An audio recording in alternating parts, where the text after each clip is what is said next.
Take one and pass it down.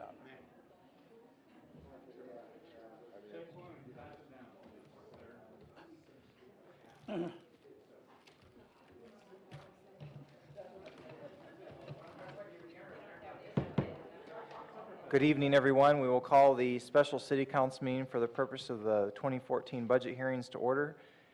And first order of business is the roll call. Estes. Peterson. Here. Lewis. Here. Doyle. Wright. Here. Scott. Here. Nordstrom. Here. Roberts. Here. Clayton. Lorente. We have quorum. This evening's meeting is a budget review hearing, and the budget is scheduled for first reading on Wednesdays, legal and finance on Wednesday, August 14. So we will now proceed with the invocation, and after that I will turn the gavel over to Council President Jerry Wright, who will be chairing the remainder of tonight's meeting. We'll recognize Amy Wagner from National Day of Prayer. You are welcome to participate, but not required. You are worthy, O Lord, to receive glory and honor and power. For you created all things, and by your will all things exist and were created. Mountains bowed down in your presence, and we too bow in honor of you. You will be exalted in all the nations. You will be exalted in all the earth. This day, Lord, I am praying for and giving thanks for these your servants, who give of their time in order to make the lives of others better. I would ask you, Father, to watch over them and their families. I would ask you to guide them and direct them as they meet to discuss financial matters of this city. I pray that your thoughts would be their thoughts and that they would be wise stewards of the resources entrusted to them. Finally, Father, for the sake of Rapid City, I will not hold my peace, nor will I rest until her righteousness goes forth as brightness and her salvation as a lamp that burns. You, Lord, have set watchmen on the walls of Rapid City, and I pray that those watchmen will not hold their peace until you establish this city as a praise of the earth. We ask for your will to be established in this city. I pray in the name of Jesus Christ, my Lord, who was and is and ever shall be. Amen. Amen.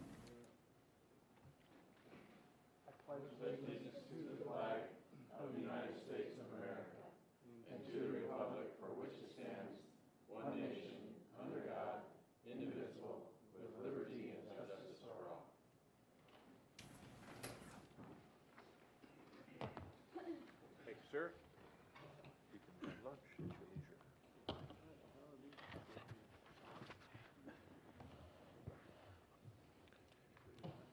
This is supposed to be information and not presentations, right?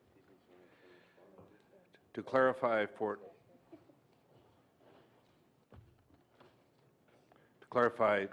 for the council and audience, this is a work session to clarify answers and questions and not presentations, okay? And I guess the first thing is that we have the Chamber of Commerce. I see we have Lynn Kendall and group with us. Any questions of this body of the Chamber budget or requests?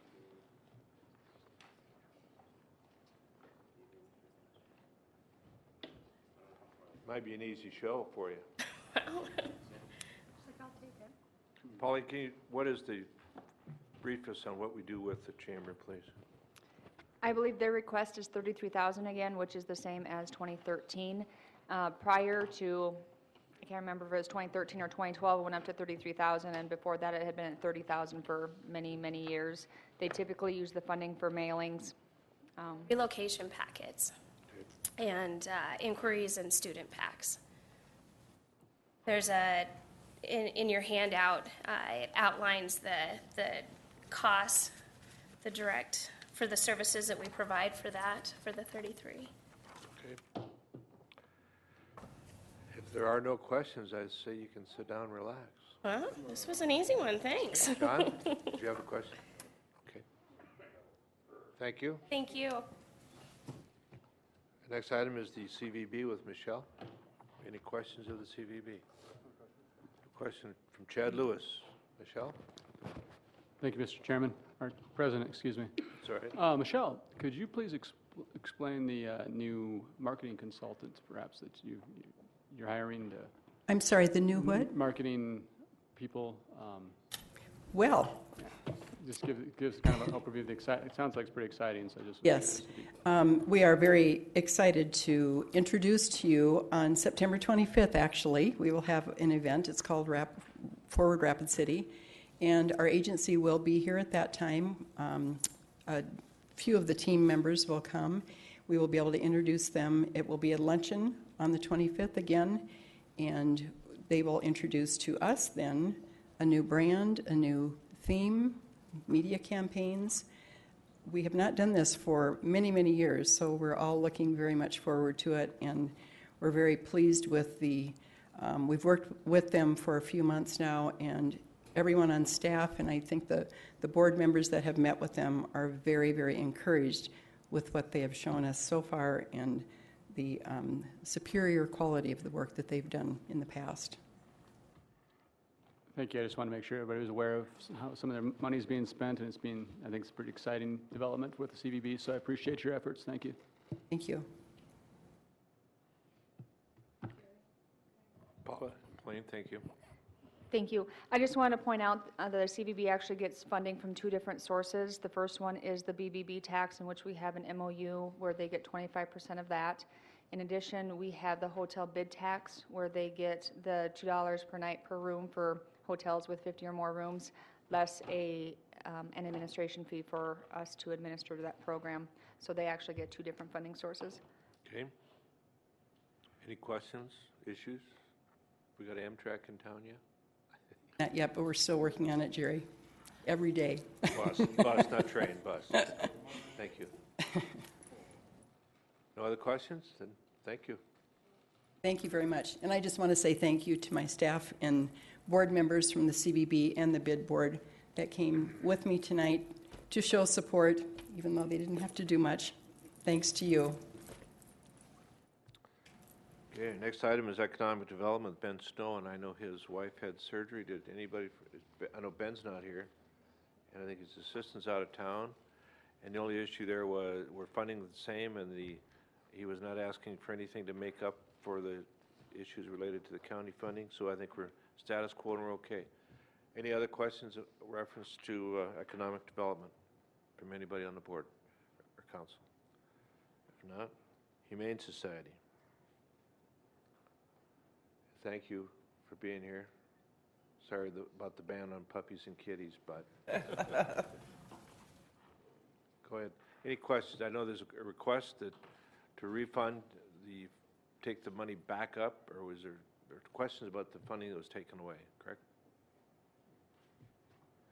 Thank you, Mr. President. Just a general question for you. Can you please explain to me how the proposed cuts would affect the Humane Society's operation or ability to respond to the needs of the community? Well, we would really like to have a 3% increase just so we could provide cost of living raises to our staff. They haven't had any real good raises in a while.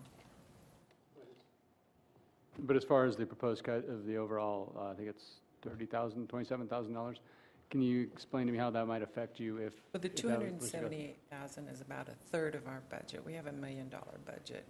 So we fundraise diligently, write grants. So it would hurt us, but we would get by. Okay, thank you.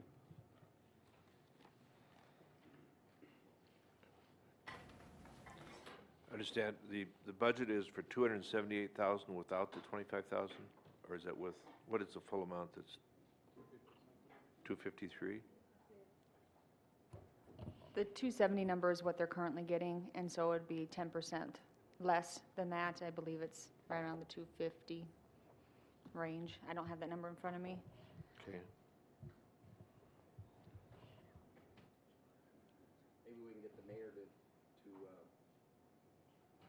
tell us what the cuts are coming from. I see that there's a letter link from Steve Allinger here. AM work. I just thought I'd ask the mayor if he could tell us why the 10% cut. Mayor? Yes, thank you, John, for the question. Chief Allender's recommendation is attached to the agenda, and he might be able to explain it better than I. But the rationale is that shifting more of the fundraising burden to the Humane Society is healthy in the long run for both the Humane Society and for the city. And Chief Allender is here tonight. Chief? I'm guessing, is that close to what you were going to say, Steve? That is, but really it is a question of the value of the services versus the expense, and I know this is touchy ground, and there's been other people that have fried in the local media for hating animals and so on for approaching this subject. I just want to say I love dogs and I like cats. But you know, this is $278,000. So there's really two parts of this from my view. There is the animal control aspect, and the Humane Society employs 2 employees to carry out the animal control function. And then there's the overall shelter and all the services that the Humane Society provides, which is a much needed service. But our department currently handles, in the last 12 months, almost just shy of 2,000 animal calls per year, 60% of those being between the hours of 5 o'clock p.m. and 8 o'clock a.m. And so the few emergencies we have, and there's qualifying language in the contract, the few emergencies we have, we can call out the animal control folks. But really it's just a matter, it just comes down to the matter of value and the high dollar value here. There was some work between, various conversations between Ron Sasso, Curtis Fisher, and myself about fundraising, specifically dog licenses, or dog and cat licenses. And since that time, there's been some open communication between the local veterinarians and the Humane Society, so I know that those fundraising efforts are more successful now than they were a year or two ago. And so I'm not trying to be mean in my recommendation, but I'm just suggesting that compared to even Sioux Falls, we're paying much higher for the Humane Society than I think that is appropriate.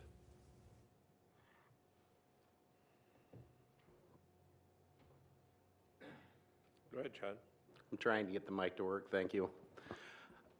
This just worries me a little bit because I know the amount of calls that I have that come out of my ward, and I know how concerned a lot of people are over the amount of calls that come out of my ward. And one of the things that worries me is a lot of people have expressed to me that why are we cutting from the Humane Society when we're adding to the Journey, when we're adding to the Doll? You know, if we're going to cut, we should cut across the board. So I think if we're going to cut 10% from the Humane Society, I think we should think about cutting from the other two too. Thank you. Chad? Thank you, Mr. You can go first. I've already spoken. Go ahead. Bonnie, your show. I was just wanting to add this on our list to discuss later about restoring or partially or whatever, so that it comes back up when we're making decisions.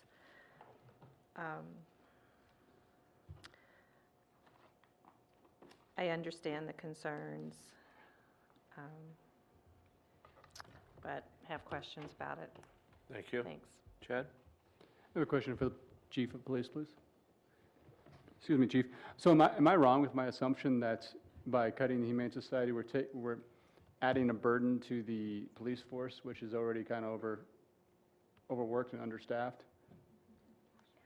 Well, it's not my impression that that is the case. We haven't heard the official response from the Humane Society yet on this proposal, but I don't believe they're planning on cutting any employees. Okay. I guess that's my main concern here is that obviously, I'd like to see people stand on their own 2 feet, but I don't want to add to your burden as well, because I know that we have a very overworked police force as it is, and we're trying to rectify that, but I think that, to me, this is kind of not exactly, but it's kind of like the wavy argument where we spend a little money here, but it saves us money in the long run, and that's my personal opinion on the process, and I think that as far as the taxpayers are concerned, it just seems to me a good investment in the community, so thank you. Other members of the council have questions? Your chance to talk if you wish, because the council will consider this when we go into our mode for finally debating what we're going to do. But if you'd like to... I do have a little presentation that I put together. Our officers responded to 1,982 calls for service from January through the end of June. 125 of those were warning tickets. We issued 13 citations, which we prefer not to do. We would rather educate than issue a citation to a person. We took 101 bite reports.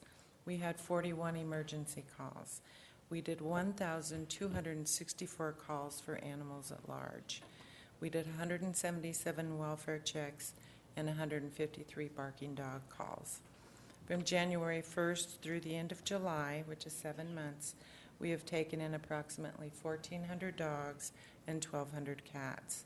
We're pleased that nearly 500 of those dogs were returned to owners, and another 700 were adopted by the public. Sadly, 247 of those dogs were euthanized. On the cat side, 40 were returned to owners, 400 were adopted, and 650 had to be euthanized. It costs us roughly $14 a day to vaccinate, do a basic health exam, and kennel a dog. A cat costs us $8.50. The difference is the cost of the vaccination for the different species. In addition, we spend about $200 a day to clean the animals and $170 a day to feed them. Some of the other services that we provide, we do pick up dead domestic animals. We provide food assistance to those who can't feed their animals. We also give dog houses out to people who do not have shelter for the animals. We do that to keep the animals in their home and out of the shelter. We provide information on behavioral issues and advice to people. Hardship holds, we do those for 2 weeks for people who may have lost their home. Maybe they're a victim of domestic abuse, or they end up in the hospital and they have no one to care for their animals. We also provide affordable microchipping for animals that are public, and we do affordable or no-cost euthanasia for those who can't afford to have their sick, injured, or ill animals euthanized. Every day we receive hundreds of calls from the public with animal issues. They expect us to resolve these problems quickly and easily. It's our task to guide them through their situation, help them explore their options, get them involved in the solution, and then share additional resources so that they can have the tools to solve their issue. Sometimes we have to provide them with assistance to resolve their problems. And that's all I have to say. Thank you. I think, if I may, I'll go to Richie after this, but Sure. Yeah, I think it's imperative that you make the case before this group. If $27,800, if that's correct, numbers are cut from your budget, is there a negative impact? And if there is, please state what that is. But let me first put your thoughts together, because that's the question they need to answer. If there are no negative impacts, that's an easy cut. If there are some significant impacts to the public safety or whatever, that's significant, but you need to state those. So this group knows that, so they can make an informed decision, okay? But before that, Richie. Oh. You guys got the right away tonight. I'm just, go ahead. Thank you, Mr. Chair. Folks, have you got a plan put together as far as an outreach or even a marketing plan? Have you got anything like that online right now that you're using?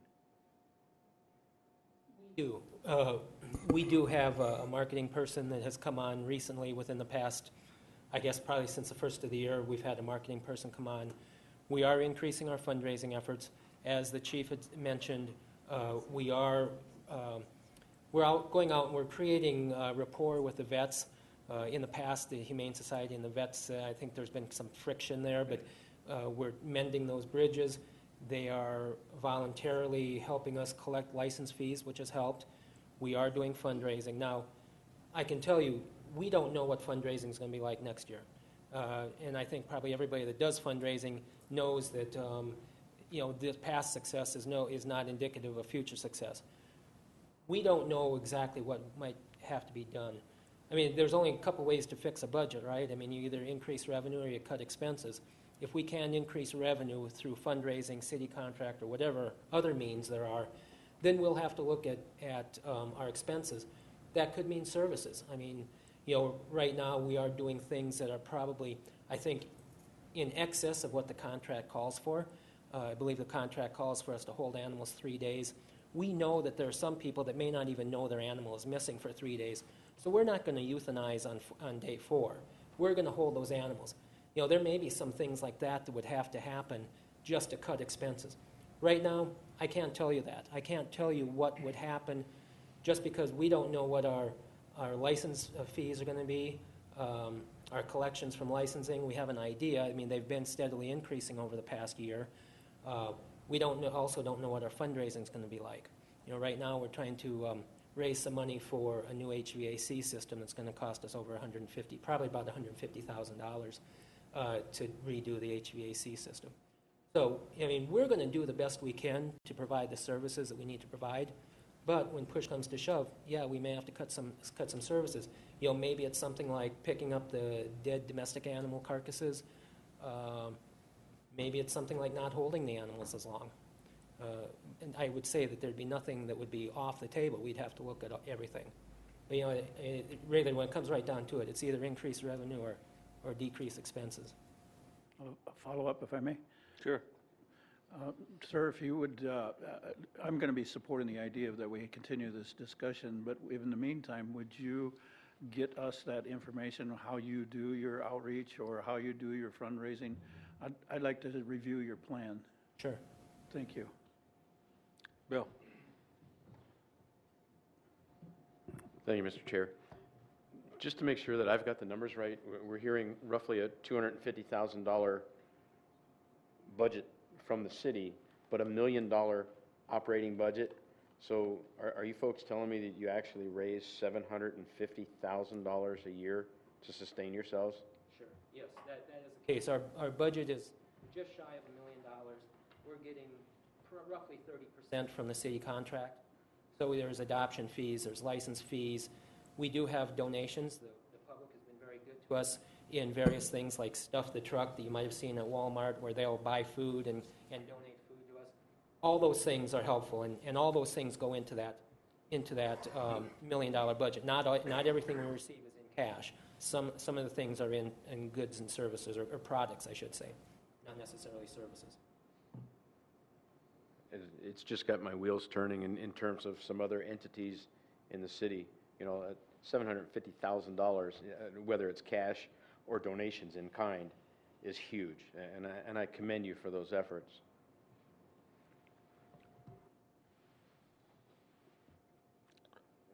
Bonnie. Excuse me, Bill, are you done? Yes, sir. Thank you. Bonnie? Mike? Your license fees? No, I believe it's $8 for a dog, an altered dog, and unaltered 16. Okay. And so for a while, you weren't really being very successful in collecting license fees? That's correct. It was more of a voluntary system. We've enlisted the help of the vets, and so when people are coming in, the vets are promoting licensing and asking the people to license, and that's been rather successful. At some point, we would probably need to look at possibly raising that license fee. Is this an annual fee? Yes. Okay. Yeah, because you could probably come done me. I don't know if I've paid on my dog I have now. Yeah, confessions here. Unless the vet, did it. What are the fees like in Sioux Falls and Aberdeen? Do you know how comparable you are? I believe Sioux Falls, the fee for an unaltered dog, 50? I'm not sure on the other ones, because we did some research on. Okay. Well, I know my daughter was just visiting from Minneapolis, and they charge $100 a year. They have very, very, very strict laws about their pets. So yeah, that would, I know it's hard to ask for more when you're just trying to start the process, but that's certainly something to consider. And We don't want to make the license fee so outrageous that people just blow it off and don't do it. And the responsible pet owners are doing it. So when she talks about an unaltered animal, we sell very few unaltered licenses. The people that are buying the license are the ones that have the altered animals. That's something where we probably do need to see an increase in the unaltered license, just maybe to motivate the people to have their animals altered and control the pet population. And when you're using the word altered, you're talking about neutered or spayed? Correct. Now, you used to do that before you adopted out, but you no longer do that? No, we no longer do that. We send the animals out on a deposit, or we do a transport directly to the veterinarian. Okay, how many do you think are actually getting those services now that you don't do it anymore? As far as shelter animals? We're doing pretty good with that. We charge a deposit of up to $200. People don't forget about that amount very easily. Okay, so you're doing things then to ensure that they're done. Okay, because I know that was a service you had provided before. Okay, thank you very much. Other members of the committee? I would like to ask, as president and chairman of this group, that you submit to this council, to the mayor, with your $1 million budget and the current fee of $278,000, what you do, but what you would not do if you were cut to 27.8. Fair? And be honest about it and what you can do, and submit that to us through the mayor's office. Okay. And we'll look at it and we'll take it under consideration. Perfect, Fair? thank you. What kind of time frame are you looking at for that? By Wednesday this week? That'd be good. Be good. Is that fair? Can you do it? Okay. Everybody else okay with that? Oh, Brad. Didn't see you there. You're camouflaged. Thank you, Mr. Chair. Sorry for being late. My promise of getting in and out of the clinic for 30 minutes took an hour and 30. So how much money did you get from the county? 4,000 and something. 4,000? Yes. Thank you. I think it's 4,100. Okay, thank you.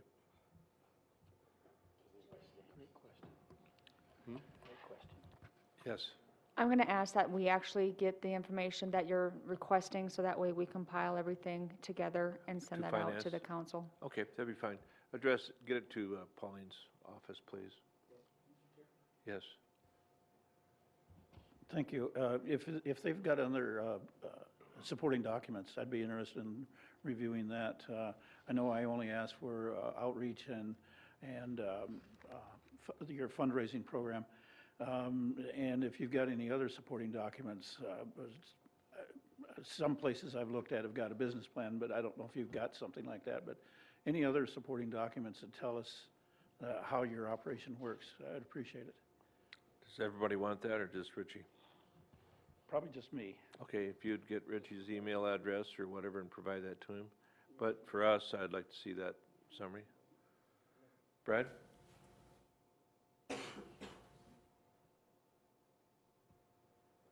Thank you. I'd like to come out over and take a tour. Anytime tomorrow, could a guy come over and get a Anytime. nickel tour? Probably after 11. Well, It's not a nickel, it's gonna cost you $27,000. yeah, that extra hour I was gonna have was to change clothes and shave. Most people do that in the morning. Yeah, okay. All right, I'll probably, what time did you say? After 11. Yeah, that'll work. I'll come after around 1, 2 o'clock. Okay, that'd be Thank you. fine. Did I hear you correct? The county pays about 4,000? Yes. How many calls for service do you place outside of the city and the county? I don't know. We I don't didn't know. look up those documents before I Is came. it significant? Not nearly as much as in Rapid. All right, I think that information we've asked will help us in our deliberation, but like sooner the better, 'cause we reconvene on Wednesday night, and we probably make some decisions that night, so, okay? No other questions? Thank you. Brad will be there early. Any- Huh? Thank you. Journey Museum, Jana, Donna. Journey Museum.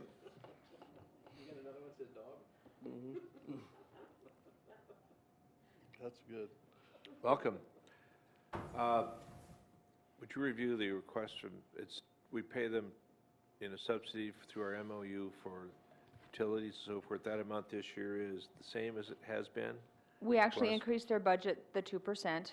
Okay, In the past, it's been 325,000, so they've got, or the budget is an extra 6,500. And according to the MOU, we pay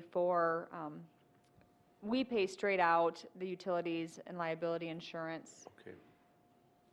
I think that's it, and then we give the rest of them as a management fee for the maintenance of the building and then also to manage the facility, which is different than in the past, because in the past, we also directly paid the maintenance of the building or the facility.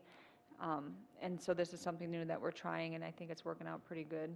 They also receive, depending on the needs of the rest of the city departments as well, they receive money for building and parking lot type of repairs through the CIP program. Okay. Questions from members of this committee, of the council? Mr. Nordstrom, Richie.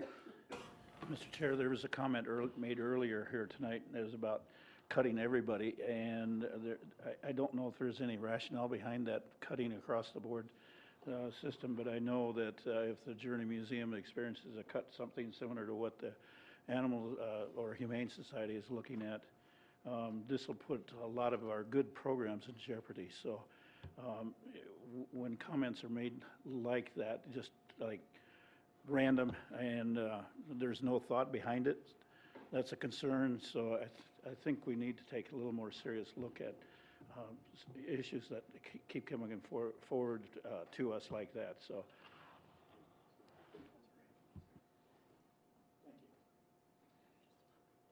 Sit there.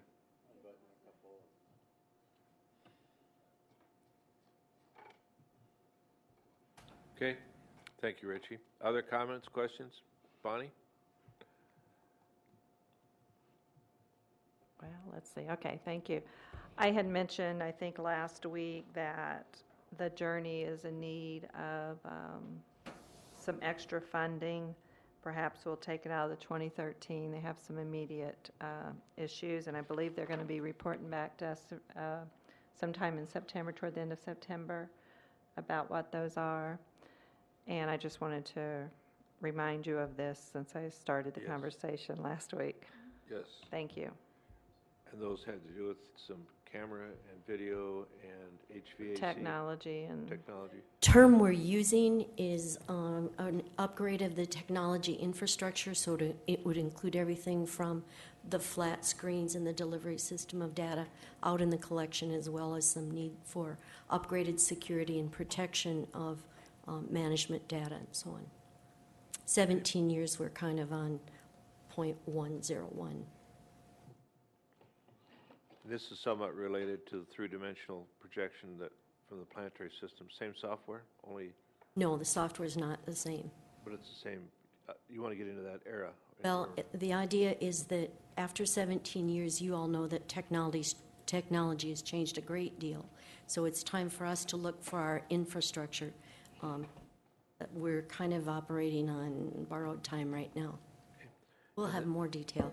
Thank you. And that infrastructure, Bonnie, was, that's what I'll call it, needs were 150,000, if I remember it?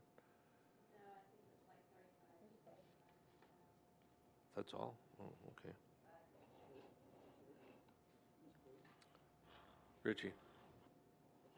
If I can clarify just a little bit, the Journey Museum brought forward a spreadsheet, and the mayor gave it as a presentation during his introduction to the 2014 budget, and that list is there. for us to take another look at. But what the journey is looking at doing right now is to take a little harder look and closer look at that number. So, yeah, it's going to be, right now, we've got a ballpark number up there, but these folks want a little bit more time to kind of put that number together, and they just need that time. Okay. I understand we have a deadline come September, so you'll be ready and done then, okay. Other comments, questions from this group? None? Thank you. Thank you. I enjoyed your crouch line exhibit, by the way. It was great.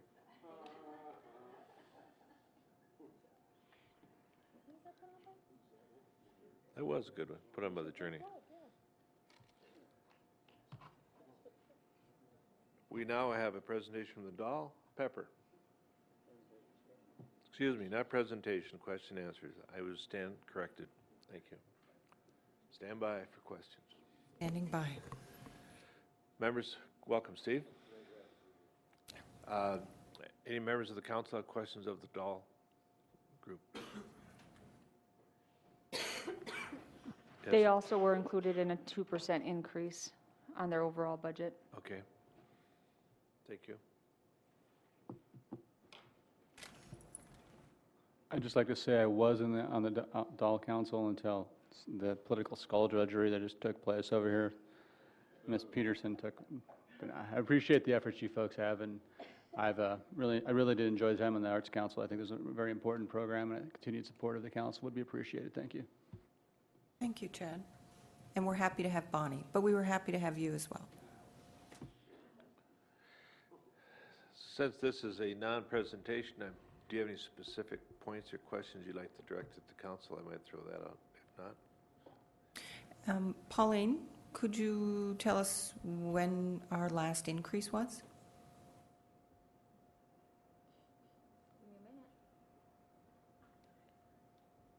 I didn't mean to put you on the spot. It has been some time. It would be important to note that since the expansion in 2009, many of the warranties that have protected the facility are gone. And that is going to mean expenses on the equipment. So that would be important for you to note. Amanda, thank you. Very good point. Thank you. Thank you, Chair. Pepper, I'm just looking at your attachment here, and you're comparing yourself to the Rapid City Library, which is downtown.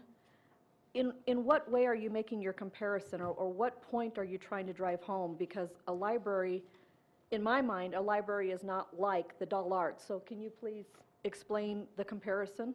Sure. We were just trying to give a comparison for size so that you could see that the buildings were similar to size and the difference in the funding. And that would be the line right under the budget comparison. So it's simply noting that they are similar in size. And what that would mean is heating, air conditioning, the amount of materials to keep it safe and clean. And so as far as your budget goes, Pepper, the Dahl Arts, the Rapid City Library is funded, I believe, through fees and you know, some fees and licensing or that type of stuff coming in. The Dahl Arts, you are supported by Rapid City funds as well as what other revenue generating funds? Donations, sponsorships, earned income, foundations. We write a lot of grants. And so are you deficient in your budget? Is that why you're showing the comparison? No, again, we were simply showing a size so that you could equate what it would cost to heat, that it would be the same, what it would cost to cool, how much material it would take to clean the facility because of the size. Okay, and so again, is it to request more money from the city? If you had extra money, we would love to have it. However, All we're trying to do was simply just show the size comparison. That was all we were trying to do. We're not thinking that you should give us the same amount of money as the library. Okay, thank you. You have that in your budget. Have you seen the budget? We'd love the help. Thank you. I yield the floor. Pauline. Budget purposes, the last time a large increase in the budget was in 2009. 2000, just a little history, 2007 actuals was 109,000. 2008 actuals was 161. 2009 budget was 197, but we must have went back and did a supplement because their actuals was 222,000. So that's about a $60,000 increase over 2008. If you look at budgets, they received a small budget increase in 2010 as well. But again, it looks like we did a supplement because they overspent what was budgeted. And then between 2010 and 2011, they received a small increase in budget. And then another very small increase in budget for 12, but we must have done a supplement there also because it was over the budget. And then 2013 was pretty flat with 2012, and then the 2% in 2014. To clarify the issue, when did the building come online? Was it like 2009 and 10? 2009, we almost tripled the size of the building. And those increases were to pay for utilities, which hadn't been budgeted for the increase. So that was the larger amount. And because maintaining the structure and the wear and tear on the building. Thank you. Steve.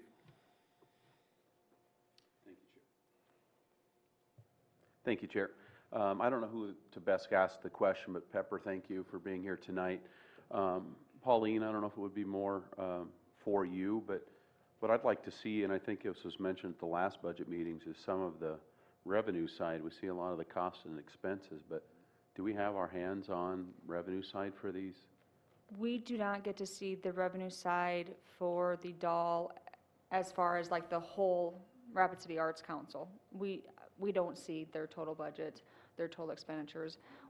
Quite honestly, we probably should, both, well, for them. We do for the Journey just because they're considered a component unit, which probably means nothing to you, but basically to me it means I have to show them in our audit. So we do get the full accounting for the Journey, but we do not get that for the doll. Pepper, can you help us with that? Is that something you typically share with us, or are you adverse to that? Is there? Okay. No, we've never been asked to do that. Okay. But we're more than happy to share that information with you. Okay. We feel that we manage the building we're very frugal about it. We certainly are able to do it without city wages and benefits. And we have some part-time staff, so we're real happy to share that. Okay, thank you. Chad. If I may, thank you, Mr. Councilman, President, whatever. Pepper, and correct me if I'm wrong here, but I do recall sometime on my time on the board that the effort has been made forth and lately that you've gotten out of a deficit spending situation, and you've actually gotten to the positive side by increasing your fundraising as well as tightening your belt a little bit. So am I correct in stating that? Correct. In the last year, so you are making progress forth as far as getting your budget under control and reducing your debt. Is that correct? Well, I'm not certain the budget was ever out of control. Well, you know what I mean, but you're out of the deficit situation. And what happened through the expansion, you're never certain how it's going to come out when you increase your space. So there was a bit of a bump after that. We were asked by the city to keep our budget the same as it had been. In the past, we did that. We cut in every place we could, and we increased our fundraising efforts. And I think you can see by the attached documents that we have a lot of ways that we can draw people into the Doll Art Center for earned revenue opportunities, ticket sales, memberships, etc. And one of our initiatives with the Rapid City Arts Council is to have access for the arts. Arts are no longer, formal arts education no longer provided K through 5 in the schools, so it falls upon organizations like the Rapid City Arts Council to make certain that children are able to benefit from the arts across the board. I think it would be also important to note that the city doesn't pay for arts programs, so you're not paying for art. What you're paying for is the maintenance and upkeep of the building. Thank you. Now, have you not also done some more outreach to different various community organizations like Summer Nights? You started partnering with them a little bit? Yes. Things like that to increase awareness and revenues as well? Right. Okay, thank you. Brad. Thank you, Mr. Chairman. I guess that was the question I had is do you see a growth? I guess I'd call it diversion programs for local youth. I mean, but maybe that's not what it is. But do you see quite a growth in the attendance of the youth programs? I see you've got, third grader school tours and Saturdays with family day and stuff. And I just see, are those programs growing substantially? They are growing. They've been growing since 2010, okay. For obvious reasons. But we've also increased our teen and young adult program, and that's been very effective in the community, and we've been seeing that grow as well. And these are a lot of at-risk and underserved youth in our community. Would you have any numbers to support that? I mean, that's pretty important to me, I guess, for the service you guys provide for that kind of a background for at-risk youth. Sure, I can provide that to you when I forward the other documents. Thank you. Absolutely. Other comments or questions? I'm glad to hear you're talking about your building and your maintenance, and I know I've encouraged you other departments to make sure you start thinking 5 years instead of 1 year. So. I have invited all of the city council to come and tour the building. It's a fine building, and I'd love to show you around. It's your building, so you should get to know it. We can show you a crawl space. I'd rather show you the cyclorama. It's an important piece of art that the city owns. And attend the functions. Other questions, comments? If not, thank you. Pepper. Love to hear about the alley, but another time. Okay. Do you want to recap what you would like from us, or would you prefer that I just forward what I think you would like?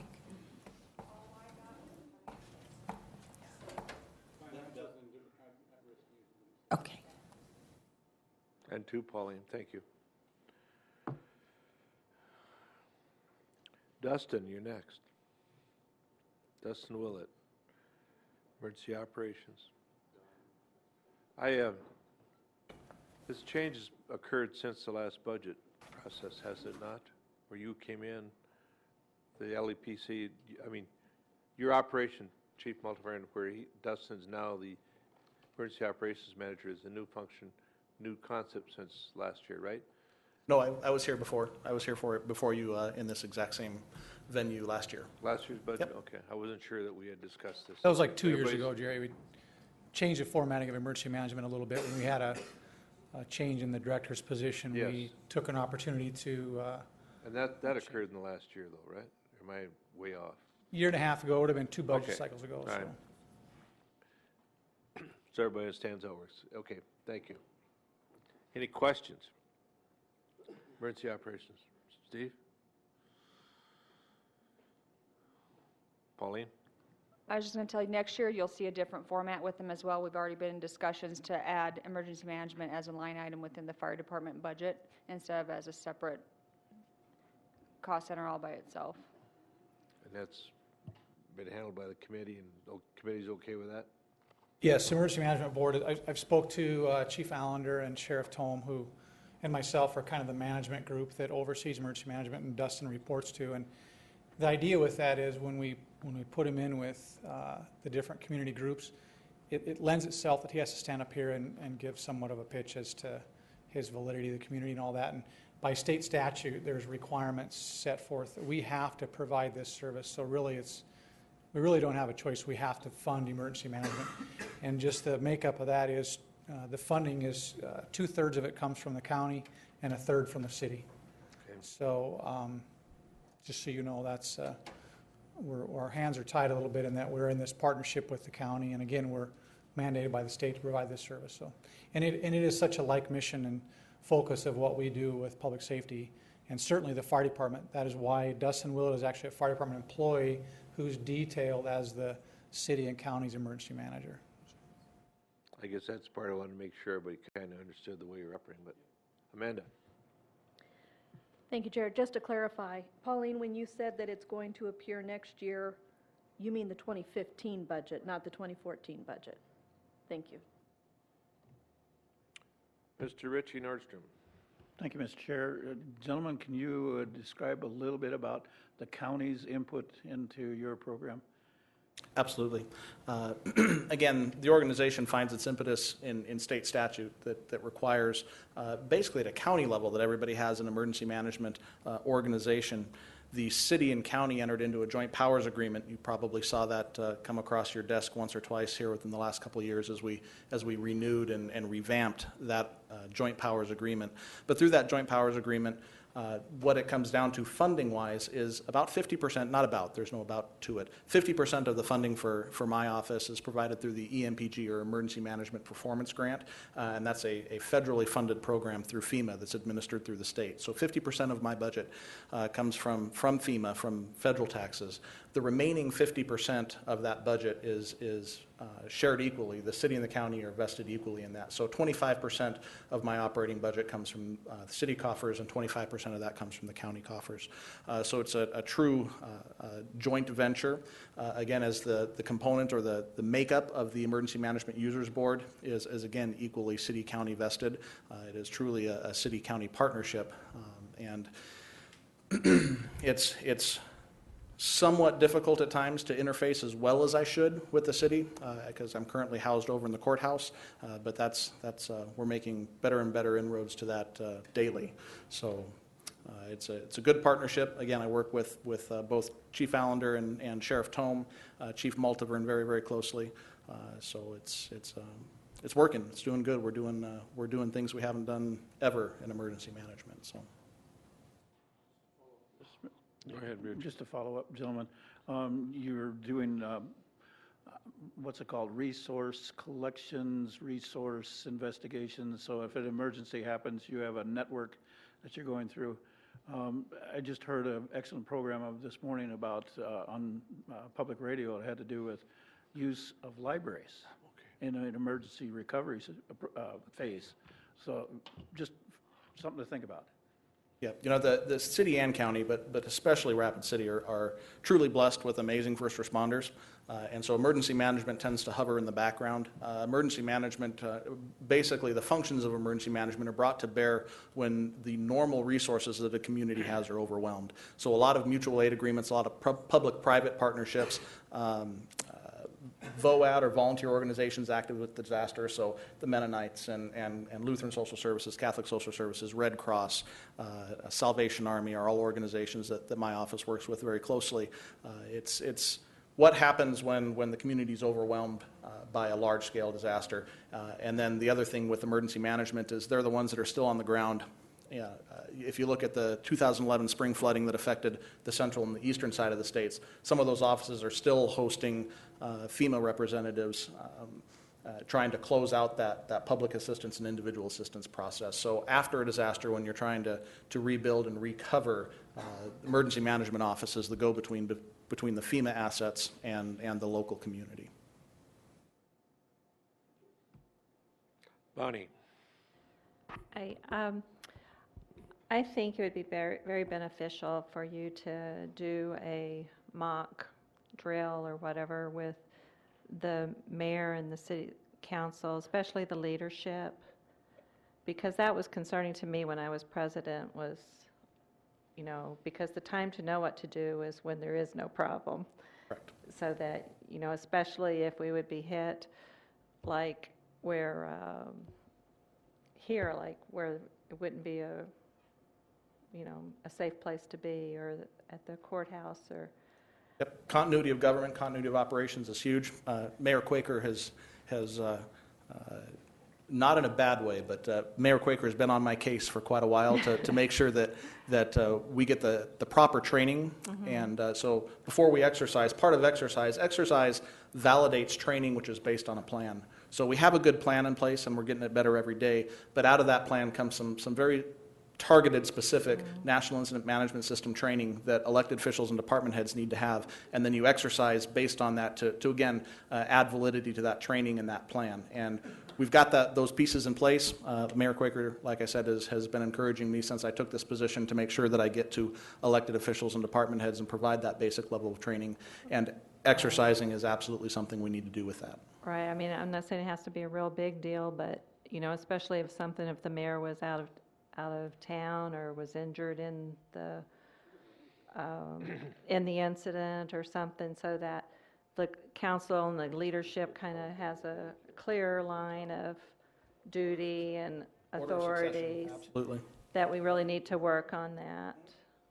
And understand that that's not a special request from you. That's really a national best practice in every community, and there's already classes that have been developed and established through FEMA, and so it's just a matter of us rolling those out. And just so you know, that management group between the sheriff and police chief and myself have tasked us, and that's one of his objectives for the upcoming year, so that will be on your I'm currently schedule. working with Joel Andine in the Yeah. attorney's office and the mayor's office to make sure those orders of succession and continuity of government are there and solid. Right, because it's extremely important, I believe, so that everyone knows the role that they're supposed to play. And Right now it goes from the mayor to Jerry, and then it'd be, I don't know, drawing straws. So. Well, and that's where I've heard that before, but we do have a vice president, so I think we do need to firm up. And then, I guess, go down to council by age or something, or... That's the process that, again, I'm working with the attorney's office, looking at... I would have said beauty, but that would have put all of you at the end of the line. Thank you. And that's the process. We're currently working through that process as we speak to codify a good order of succession. I totally agree, and we're starting to get off the track, but I think it is important, not only responsibility, but where do you show up, and what do you do, and what are your expectations? What can you do, what can you not do, and what should you do, and what should you say, and what you should not say, and who should say, and who should not say. All these little rules, and I'll remind you, sir, that this change occurs every year, so your training needs to occur every year. Correct. So please, it's Like I most said, important. It's been a while since we had a Westbury. It's been a while since we had a flood. It's been a while, but we will. So let's be ready. With that, we'll close this if there's no other questions. Good job, as always. Thank you. Questions? Thank you, Dustin. Mike? Wavy? Welcome back.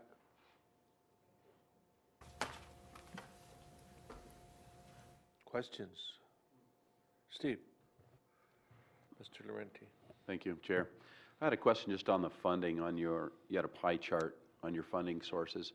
I just wanted to know how you differentiate between what it is that's local. Can you define that and how it differentiates from the other three? Answer that? Yeah, I remember how I made my pie chart.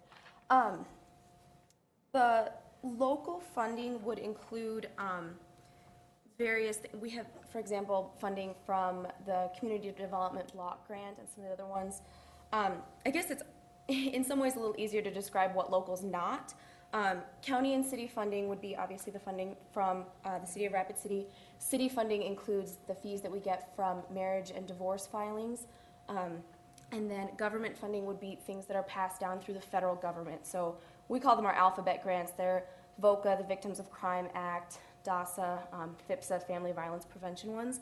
And then private funding would be things like individual and corporate contributions, private grants, in some ways some of our smaller ones, special event fundraisers, things like that.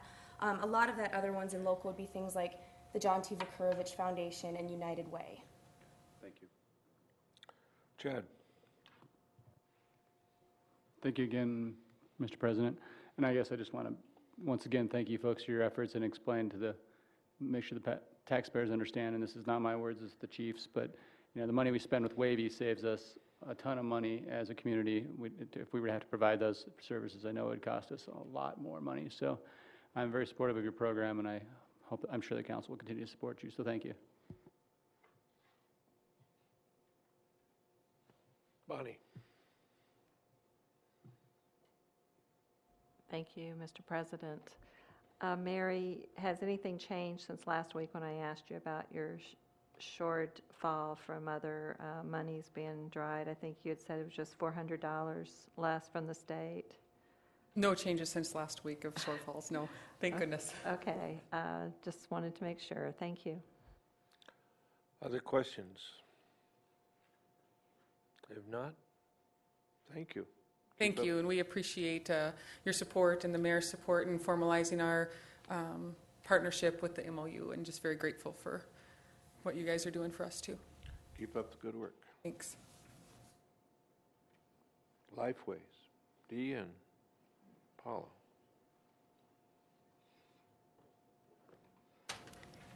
Good evening. You might introduce yourself, please. Paula Wilkinson Smith. I'm the director of Lifeways. Thank you. I'm Dee Glasgow. Thank you. Go ahead. Any questions? I saw that flyer went by me, and I never got a copy of it. Let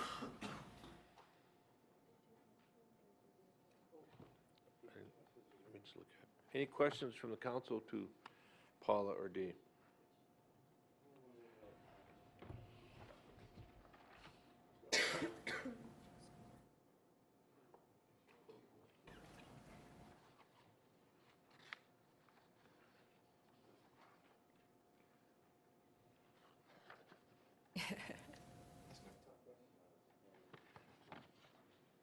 Few pages there.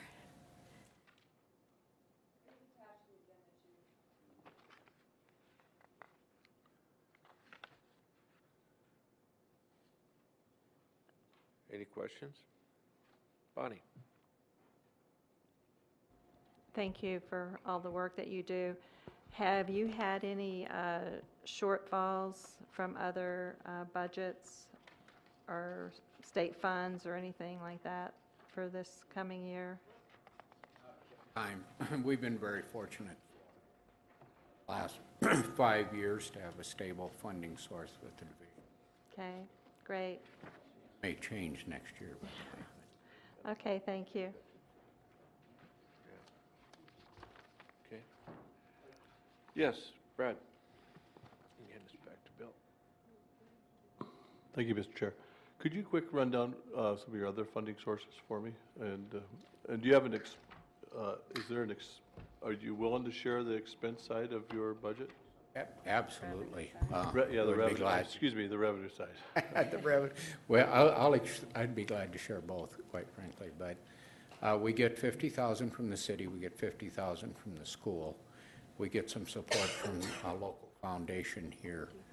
And right off the top of my head, I can't tell you, but that's a fairly sizable support. But the lion's share of our funding comes from Department of Social Services, Division of Behavioral Health. That's the lion's share, and has been. We're starting our second decade doing this. This is the 11th year we've been in Rapid City, and we've not had to increase any of the local funding. A roller coaster ride part of the time, but we've been able to hold the request from the city and the school at the same for 10 years now. Steve. Thank you, Chair. I had a question on youth, if you could answer for me.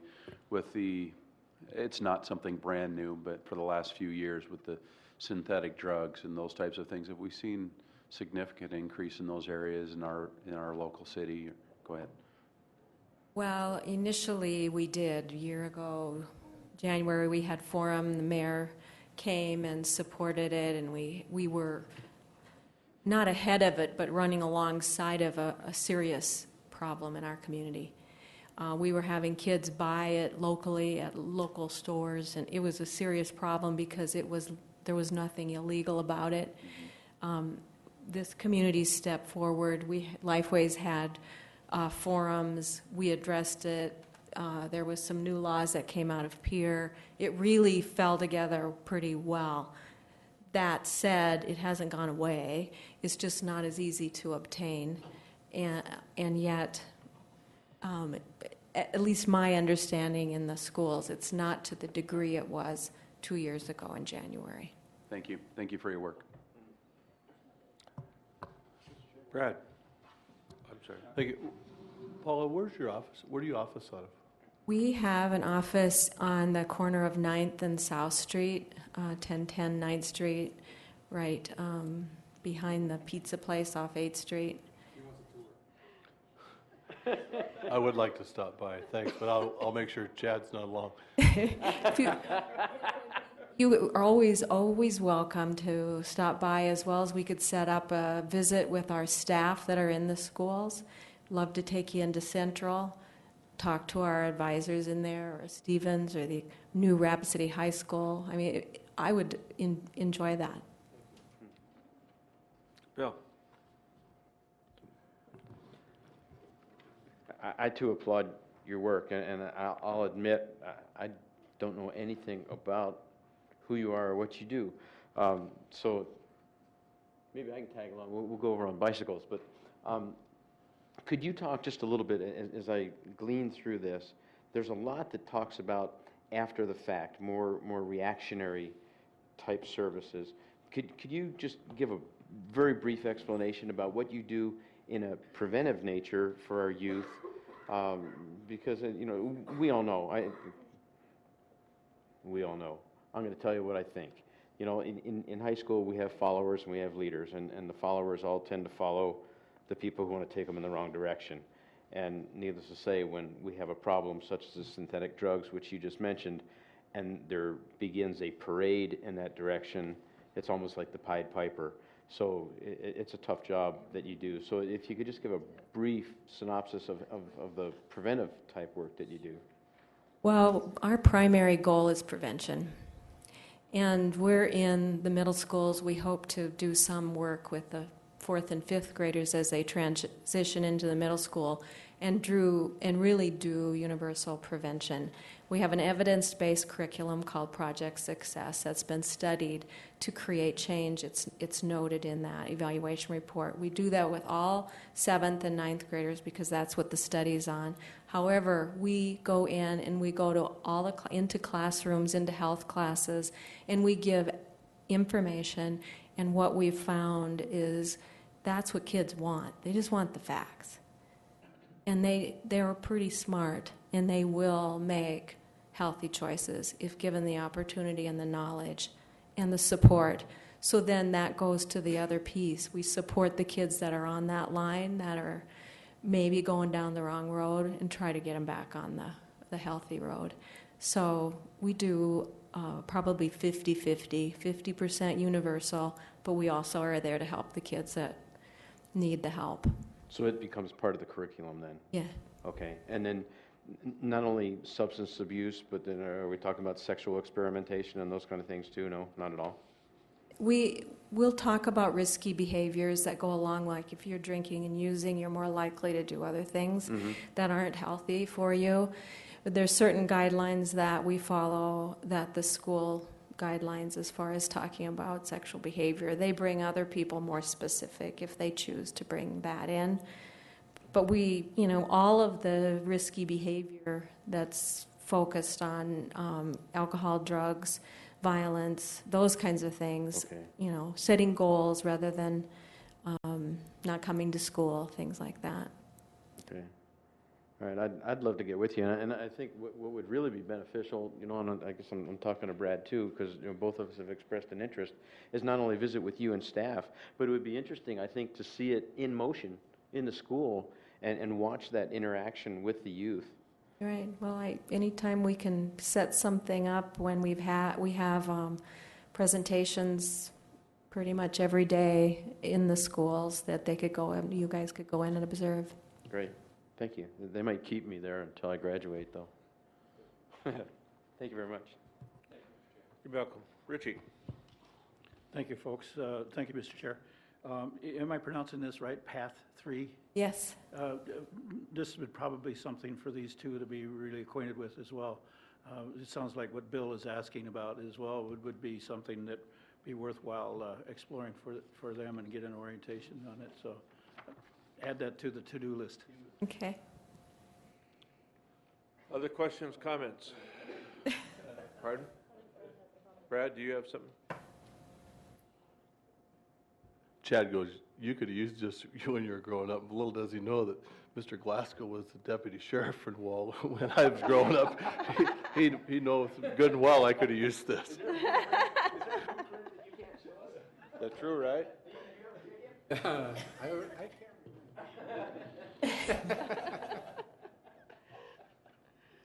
Other questions? It's amazing in public life how your life comes back to you, isn't it?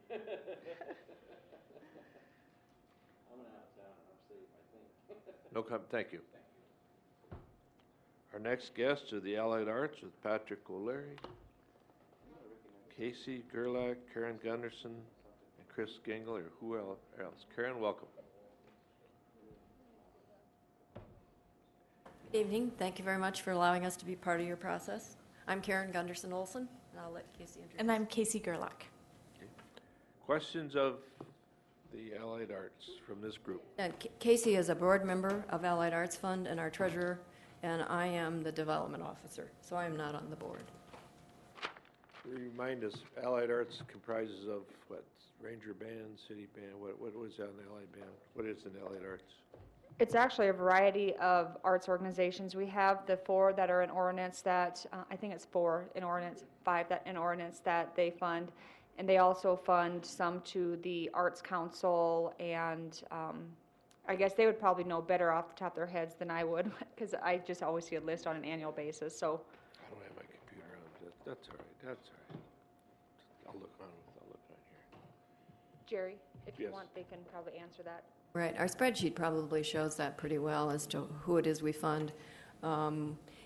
In total, there's about 18 organizations that in some way or fashion receive money via Allied Arts Fund. It's important, I think, to understand that you really, in 1994, the City of Rapid City designated Allied Arts Fund as the administrator of what you now call the city investment line item. And so Allied Arts, as an organization, developed guidelines and adopted criteria and for regranting, and then created the committee which you now call City Investment. It's had a couple different names, but now we love the idea that you are investing in the arts. And each year that city committee, which is made up of individuals who don't serve on any of the arts boards, but who have obviously some familiarity with what it is that's happening in our community, they make recommendations which then are brought forward to you as a city council, and you have the final approval of how those monies are spent. But you do have the benefit of citizens in our community who are very familiar with the needs and the really excellent services that are provided. And I would point out that these organizations are not just freeloaders. For example, these organizations spend about just a shade short of $2 million in services and other kinds of things that they do in the city. They also pay some taxes, about $63,000 annually. They also give away tickets to students and kids and seniors that are in the value of about $43,000. And so there's a lot of goodwill and a lot of really wonderful things that happens for children in our community. And for those of you who don't know, we probably have the most outstanding music program in the United States. Our orchestras and our band are just known throughout the nation and have won prizes. So we have a close connect. These nonprofit organizations have a hand-in-glove relationship with the nonprofits because the music educators, they come and receive professional training and experience via these nonprofit organizations. So we see ourselves as educators in the community as well as entertainers.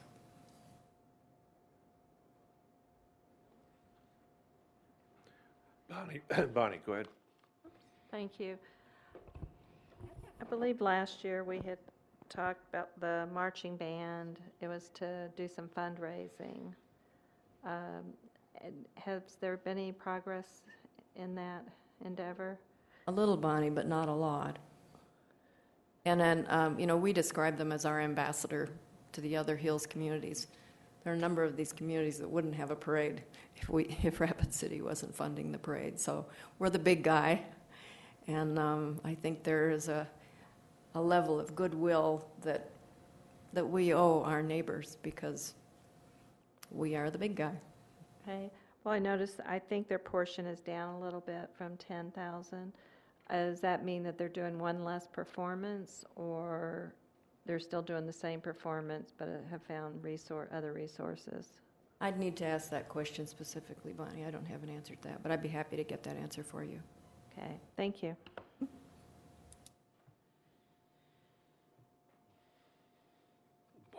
Pauline, go ahead. Thank you. Just so you are aware, we are going to be talking to the Performing Arts about contacting you for a possible grant for 2014. So if you could send me the information as far as your deadlines and stuff, I'd appreciate it, and then I would send that off to them. We have a good working relationship with the Performing Arts Center, so we're happy to do that. Brad. Excuse me. Thank you, Mr. Chairman. Having grown up in Wall and being involved in Deadwood, and I think if you went around to our retail stores, the furniture stores and the hardware stores and the box stores, and you said, what percentage of business comes from Lee, Deadwood, and Gillette, and Wall, Hill City? I think sending them the Ranger Band for their parades is a pretty economical thank you in my mind. I think they do a great job. So anyway, I just wanted to throw that out there. Thanks. And I'd add that that's a summer job for us, a number of high school students. I agree, and as I said a couple years ago, it's the best billboard we can buy for the money. It's an outstanding thank you to our surrounding communities, not only for their economic support, but just being there for us with their volunteer fire departments, and God knows what else they do for us. So I think it's the cheapest thing we could do, and it's the best thing we do. Thank you. And I was at the I think it was the final concert in the park too, and it was a great job there, and that was where Vern Shepard retired. So yes. We're going to miss him. So thank you. It's a class act. Anything else? If not, thank you. Thank you very much. You can stick around if you want. Karen? Karen?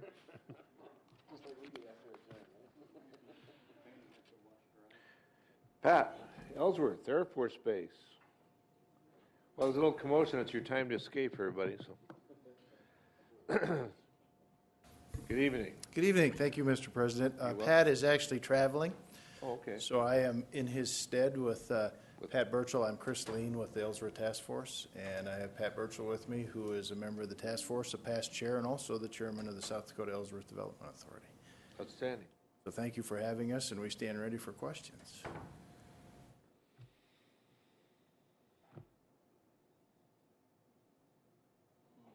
I'll let Bill go first. Go ahead, Bill. I guess you got... I don't want a tour. I've been there every day. I'm sorry. I retired from Ellsworth in '94 and back there at the Finance Center now. Just briefly, rather than a budget question, a little bit of crystal ball outlook in terms of BRAC. Where might we be, and how solid are we with Ellsworth right now with the changing missions? You bet. Thanks for the question. The best way to explain that is it's very uncertain. We're very have our ears close to the ground. We traveled to Air Combat Command to be able to talk with General Hostage to get his impression. Al Cornella, who's a member, travels, and he's actually on the commander's group for the Chief of Staff of the Air Force to get his opinion as to what's going on. And both of them are saying it's a very tumultuous time, and they are facing severe budget cuts. Congress does not have a stomach for a BRAC right now, but the earliest prediction they think it might be would be 2015 at the very earliest, but most likely 2017. Mr. Chair? Sure. How about the life expectancy, if you will, of the B-1 as our newest heavy bomber, and with the B-52H models being 50-plus years old now? And I once in a while hear rumors of retirement of the B1, but replaced by what? So if you might speak on that. Yeah, that's correct, sir. What the battle that's going on right now in terms of the nomenclature is that we would like to retire some of the legacy fleet, which is the older bombers, which is classified as the B-52. The B-1's not quite that old. They are actually in the process of making sure that they can be sustained for up to another 50 years. And they can do that through different means. The issue is bridging the gap to the next generation bomber. There is no replacement, and they have very little funding to find a replacement for it. So it's been a workhorse and a steady workhorse, and there have been rumors about retiring it, but the question is, with what? And there is no answer to that.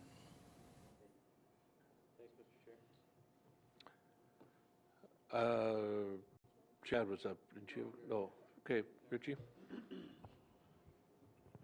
Gentlemen, I just heard an interesting conversation here the other day. It had to do with the BRAC and the cost of what a BRAC is doing and how they do it.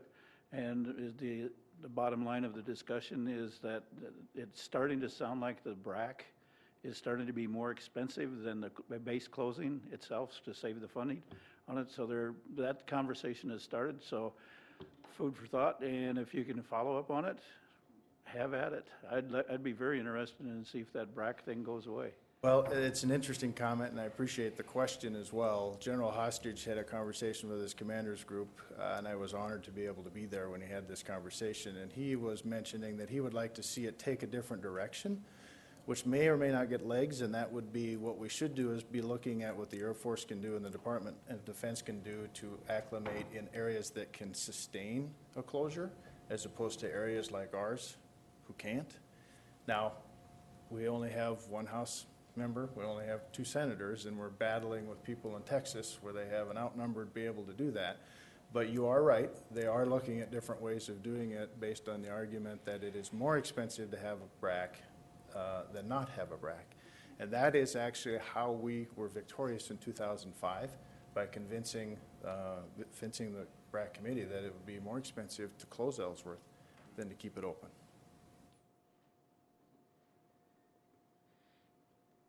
Another. Brad?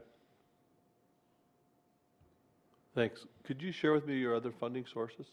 Sure. We normally get funding from the county. This year they voted not to fund us in 2014. I'm actually going to probably go and appeal that. But most of it comes from the city and local funding from local businesses. The Black Hills Vision was our main arm of funding, and they were in transition, so they didn't get that accomplished this year, but they assure us that they will get that accomplished in the coming budget cycle. What did that county line item amount to? It ranges from time to time. It's not the first time they've denied our funding. It was just a choice that they have made. It ranges from $15,000 to $25,000 is what the funding has been. Thank you. To give, and just to give you a perspective, Dias is in Abilene, which has the other fleets of B-1s that I'm not saying we compete against, but it's who we are compared to. Their budget for their equivalent of what we are doing is $500,000 a year. Thank you. Just a little over 100,000, 125,000. Most of that is because it's made up of volunteers and one executive director. So we try to keep it grassroots and we try to keep it efficient because most of the people on our Ellsworth Task Force are retired business people that understand the importance of asking for money and budgeting. Follow-up question, if I may. Just a minute, Chad's next. Thank you, sir. So I guess if I'm understanding you correctly, are you going to have a shortfall this year of 25,000, or do you know exactly? At this point in time, we are expecting to operate with $25,000 less than we did last year based upon the county's decision. Yes, sir. And what about, you said Black Hills Vision was also not funding you this year as well? Well, they had not gotten enough of their fundraising done, so part of what we did was, as volunteers, kind of ponied up ourselves to pay for our expenses to make it happen. Okay, well, I definitely appreciate your efforts, and I'd like to have this item added to the more further discussions, if we could, please. Sure. Possible makeup of the county's shortfall. Thank you. Bill. Thank you, Mr. Chair. Let's talk just for a moment, gloom and doom. Where would we be without you and your organization? Well, this is a labor of love for both Pat and I.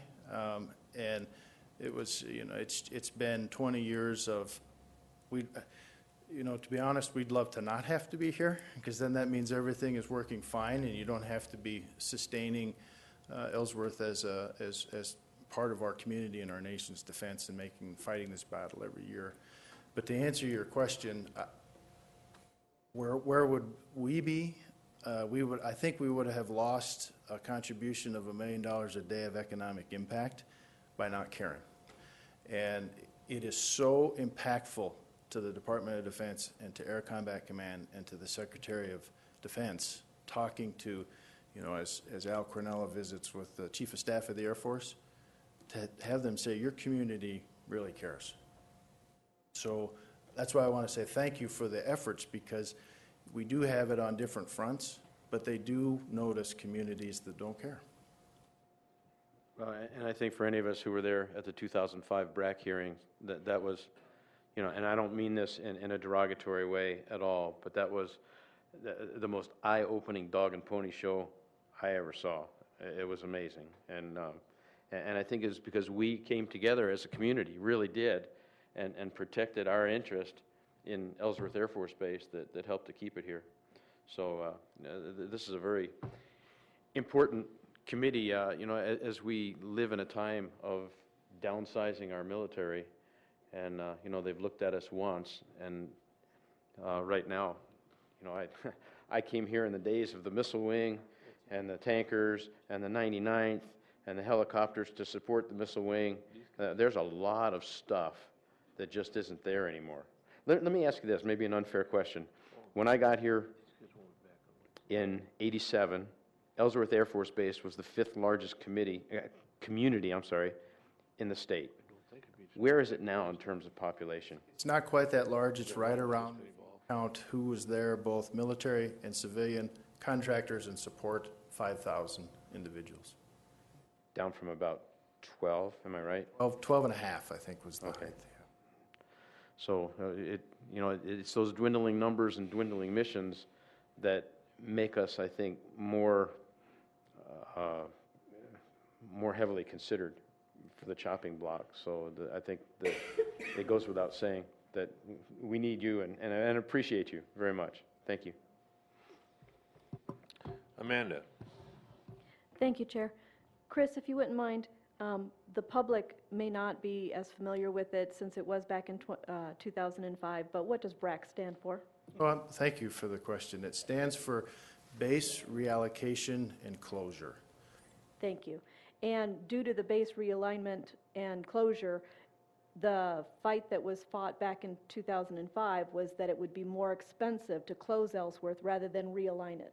That's correct. And so with your current budget, if the current talk is possibly looking at a BRAC in 2015 to 2017, with the budget that you have right now, what are the activities that this task force is engaging in now in order to try to handle that situation coming up in 2015 to 2017? Bet. Thank you. Well, as Alderman Peterson said, the best time to know what to do is when there isn't a problem. We're in kind of that phase right now where there could be a problem. Part of the reason why we were so successful, if not most of the reason why we were successful in 2005, was because of the 18-plus years of working and groundworking getting there. This would probably be now our 4th BRAC that we have gone through. Specific activities would be traveling to Air Combat Command for the commanders group and getting input both from them and them getting input from us as community members. They really enjoy the fact that it's grassroots because we don't have an agenda.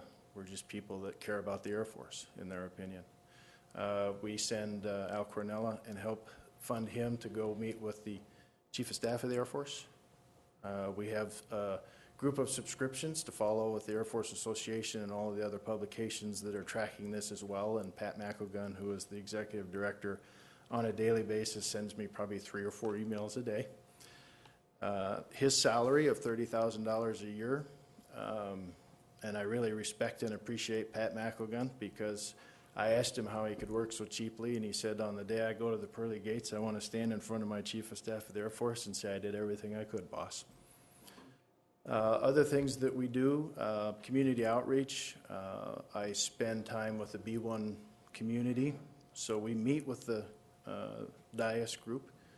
We have meetings with the contractors with the B1s that'll tell us how can we maintain and sustain that as a weapons platform.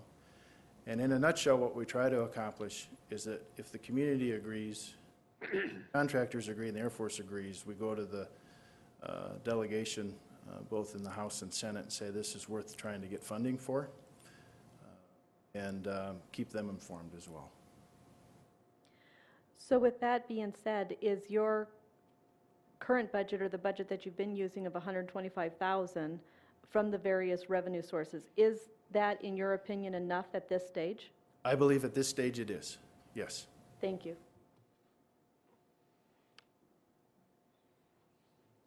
Well, I'm going to throw 2 cents worth in. I'm an old Army dog, but I would suggest that with the changing landscape of our forces, and I know the Army, I went back in about 6 years ago and they rewrote the book overnight on me, and I'm sure the Air Force is doing the very same thing.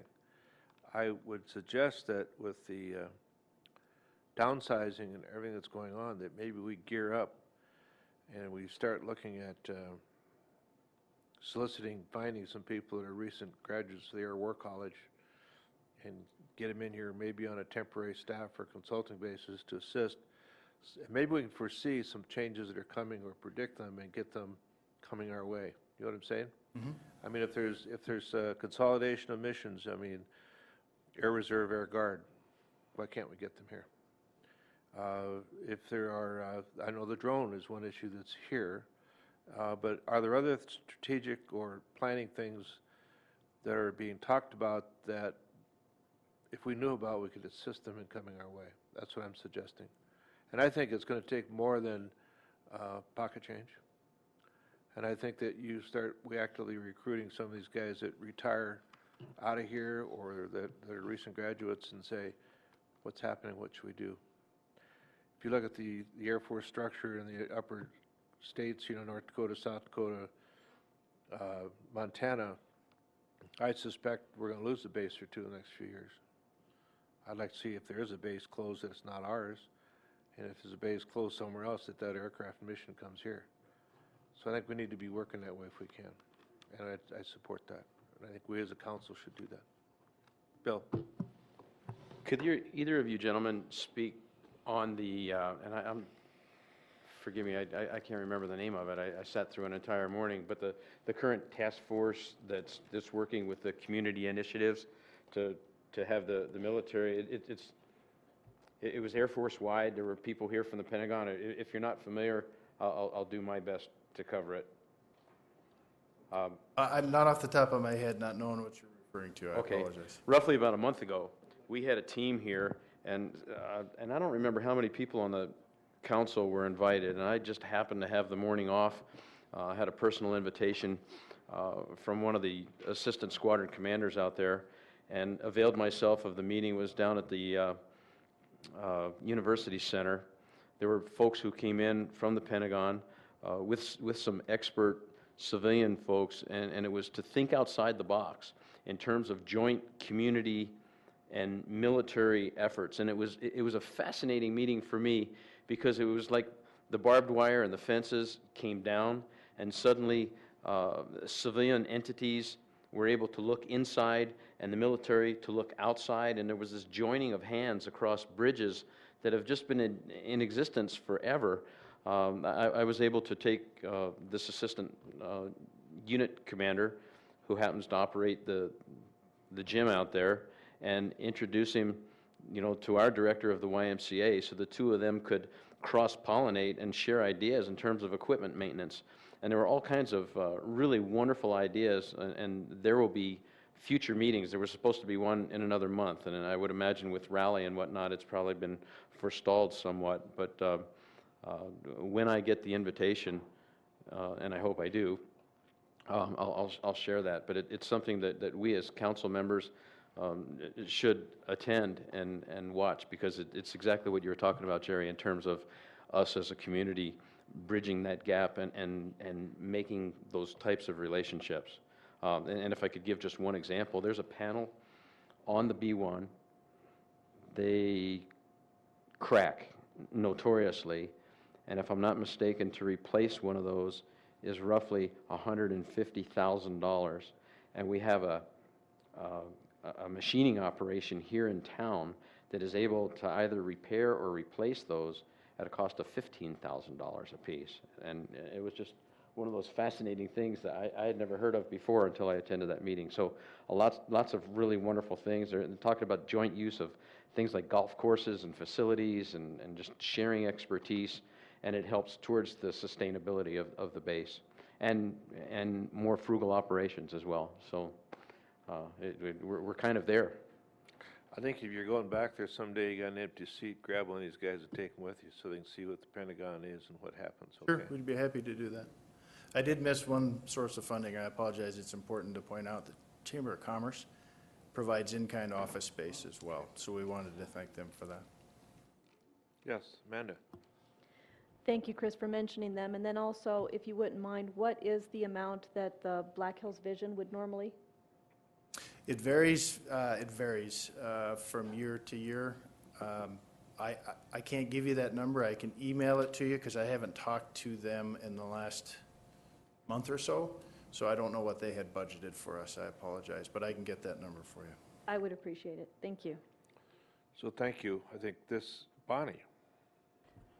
Thank you very You- much sorry, you go. for all your efforts that you make for us. But I would say also that what we need a two-prong approach, and that is try to save Ellsworth, but we also need to be doing something along the same lines, getting ready for if it is pulled out. Do you have any estimate, like usually when these bases close, is it like immediate, or is it like over a 2-year period, or how does that usually play out? I have an estimate. I wouldn't know because it's by statute. It is set by the rules of the BRAC committee in Congress that say once a decision is made, it has to be closed by this amount of time. So it varies from BRAC to BRAC, but normally it's 5 years is Okay. a pretty good idea. Okay, because I know in place, of course, California's got a lot more to work with than we do in resources and all, but I know that there've been some very successful base closures there, and being able to, the community being able to move into the Air Force, our bases, Army bases, and have thriving economic development on those bases, even though they're non-military. So even though I agree that we need to try to keep Ellsworth here, we also don't want to act blind that, oh, we didn't know it was ever going to happen. So I don't know what mechanisms or what we need to get in place for that too, is to get our ducks in a row so that I would think we need more than 5 years' notice to try to replace $1 million economic impact and a daily impact. But anyway, that's just my thought, is that we need to be thinking also of, we could do everything we want to do and it still closes. So thanks. Thank you. Thanks. Any other? Brad? Thank you, Mr. Chair. I just wanted to thank you guys, you two, and everybody that's involved in your effort for all this work.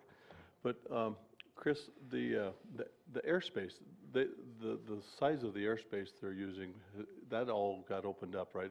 Did that all get approved for their training missions? It's this close. It's very, very close. It's something that we've been working on for 3 to 4 years, because one of the things that will really help to maintain and sustain it is to have unfettered airspace near the base. Most people look on the ground, we look to the air because that's where they'll do all of their training missions, and we can bring other bases in and their equipment and weapons platforms in to be able to do that. So it's a very, very huge compliment to Ellsworth Air Force Base and its sustainability here. There's a final recommendation that needs to be signed off between the Department of the Air Force and the Federal Aviation Administration. They have checked all the boxes and rechecked all the boxes, and now we're just to the point where they have to make the record of decision. No, that space is available for all flying military. I mean, if it gets opened up, but the savings for planes training out of here to get to that space. I mean, for planes to fly into that space from other bases, I mean, it costs more to bring them back and forth than it probably costs to keep our base open. But And also keep in mind, it's in Montana and North Dakota, so it will complement the B-52s and all the missions that they have from there that they can consolidate, yeah. So it's not just from Rapid City and Ellsworth, it'd be coming down from Montana and North Dakota. Thank you. Other comments, questions? If not, thank you, gentlemen. Thank you. Sometime in the future, you might want to have the Ellsworth Development Authority brief you on there. You know, it's a different entity, but we work hand in hand, and I kept my mouth shut for a long time today, but you might want to just get updated on the work of the South Dakota Ellsworth Development Authority, because I think it would be important, just as information only sometime, but not the time or the place tonight. No, the offer is here, inviting you to present at any time before any committee or council at your convenience, or we'll invite you. Great. One or the other. Thank you. Okay, last one is dispatch.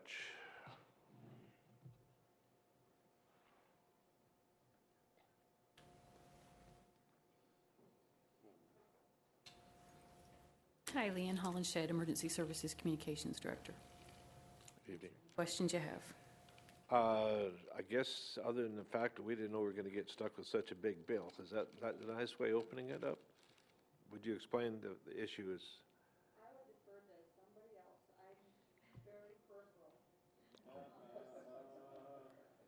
Fair? Maybe I can help a little bit with that. We have had a lot of very large projects that have culminated at the same time, and some of them have been in works for 10 years, and some of them a much shorter period of time, but when everything happens at the same time, you get a big bill. Okay. Any questions about the big bill? That was the point of my question. Thank you. It's not in the budget. Bonnie? Chief, did I understand your letter saying that you were going to come up with this money? Pull it out of your magic hat? Well, this budget, if you decide to accept it, does present a problem of this year, $194,000. And so if you're inclined to approve this budget, I believe that we could meet and come up with some kind of formula to pledge some from the PD, some from fire, perhaps some if there's other sources. We could pledge that and perhaps allocate it this year with the understanding that at the end of the year, if we are short, we would need to come back for a supplemental appropriation. It's very difficult for me to predict the budget at this point in the year, the PD budget. I did crunch numbers today, and I know that I'm at least 5% better off this year than I was last year at this time. There were some unexpected expenses this year. Also, we're experiencing new costs with the new evidence building, et cetera. So it's a little unpredictable. I'm still fairly confident we're going to have a respectable surplus to turn back at the end of the year. I just can't predict it with certainty. Okay, so is there any money needed this year, or you're saying you're not sure if you're going to need some extra money this year? Well, the budget, the money needs to be allocated for the 2014 budget. Okay, because you were saying this year, and I'm just Well- trying to figure out. And so, what kind of, do you know what kind of shortfall for next year? I can't remember what your letter said, if you said you had it all covered, or we still needed to come up with some extra money. Well, I have think you I have have it a all covered. vague, non-scientific estimation that we can come up with the money by the end of the year. When I mentioned that to the finance officer, she said, well, if you think you can do that, why don't you just pay it now and see how it comes out at the end of the year, and if you need a supplemental. She said that or something similar to that, I'm sure of it. For 2013? If the chair might clarify. Sure. What we're talking about here is the 2014 budget, and we're short $194,000. Am I getting the drift of the conversation is that potentially you and the fire department may have enough money left over in your budget at the end of the year to possibly pick this up? Is that where this? I think that's, discussion- yes. That's what we're trying to say? I think that's probable. Possible, okay, but, okay, thank you. If I might, the discussion that Steve is referring to, we talked about how to fund this. The option is to go ahead and let him upfront the money this year, and if at the end of the year he's in the red, we do a supplemental appropriation at the end of the year to cover any shortfall. Talking about 2014. No, 2013. Okay. Another option is to look and see how he ends up at the end of the year and do a supplemental budget in 2014 to fund it in 2014 with what is considered carryover amounts Of 2013. from 2013 to 2014. Third option is for there to be some funding source identified straight out and add it to the current budget. Obviously, there is a not so popular option of not funding it. And then keep in mind that you also have the $64,000 a year for 15 through 18 as well. Okay. Steve? Thank you, Chair. I had a question. I just want to make sure I understand this $194,000 shortfall. This is after the county has contributed their 33%, or? This is after all of the funding sources have been applied. The variety of agencies that receive services from the communications center, including the county,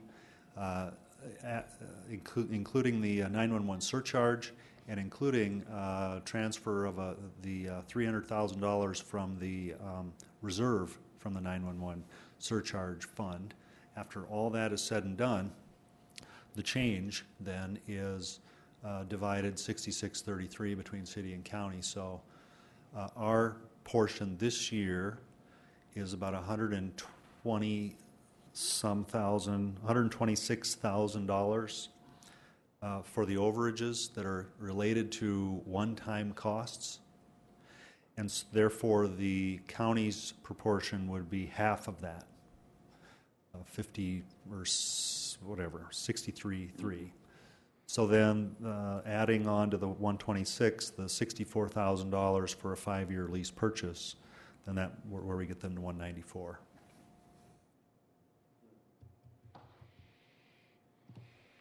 So this animal just didn't exist during the initial processing of this budget, correct? Okay. Richie? Thank you, Mr. Chair. I think what I'm interested in is, can we have some of that information Pauline suggested by Wednesday night for further discussion?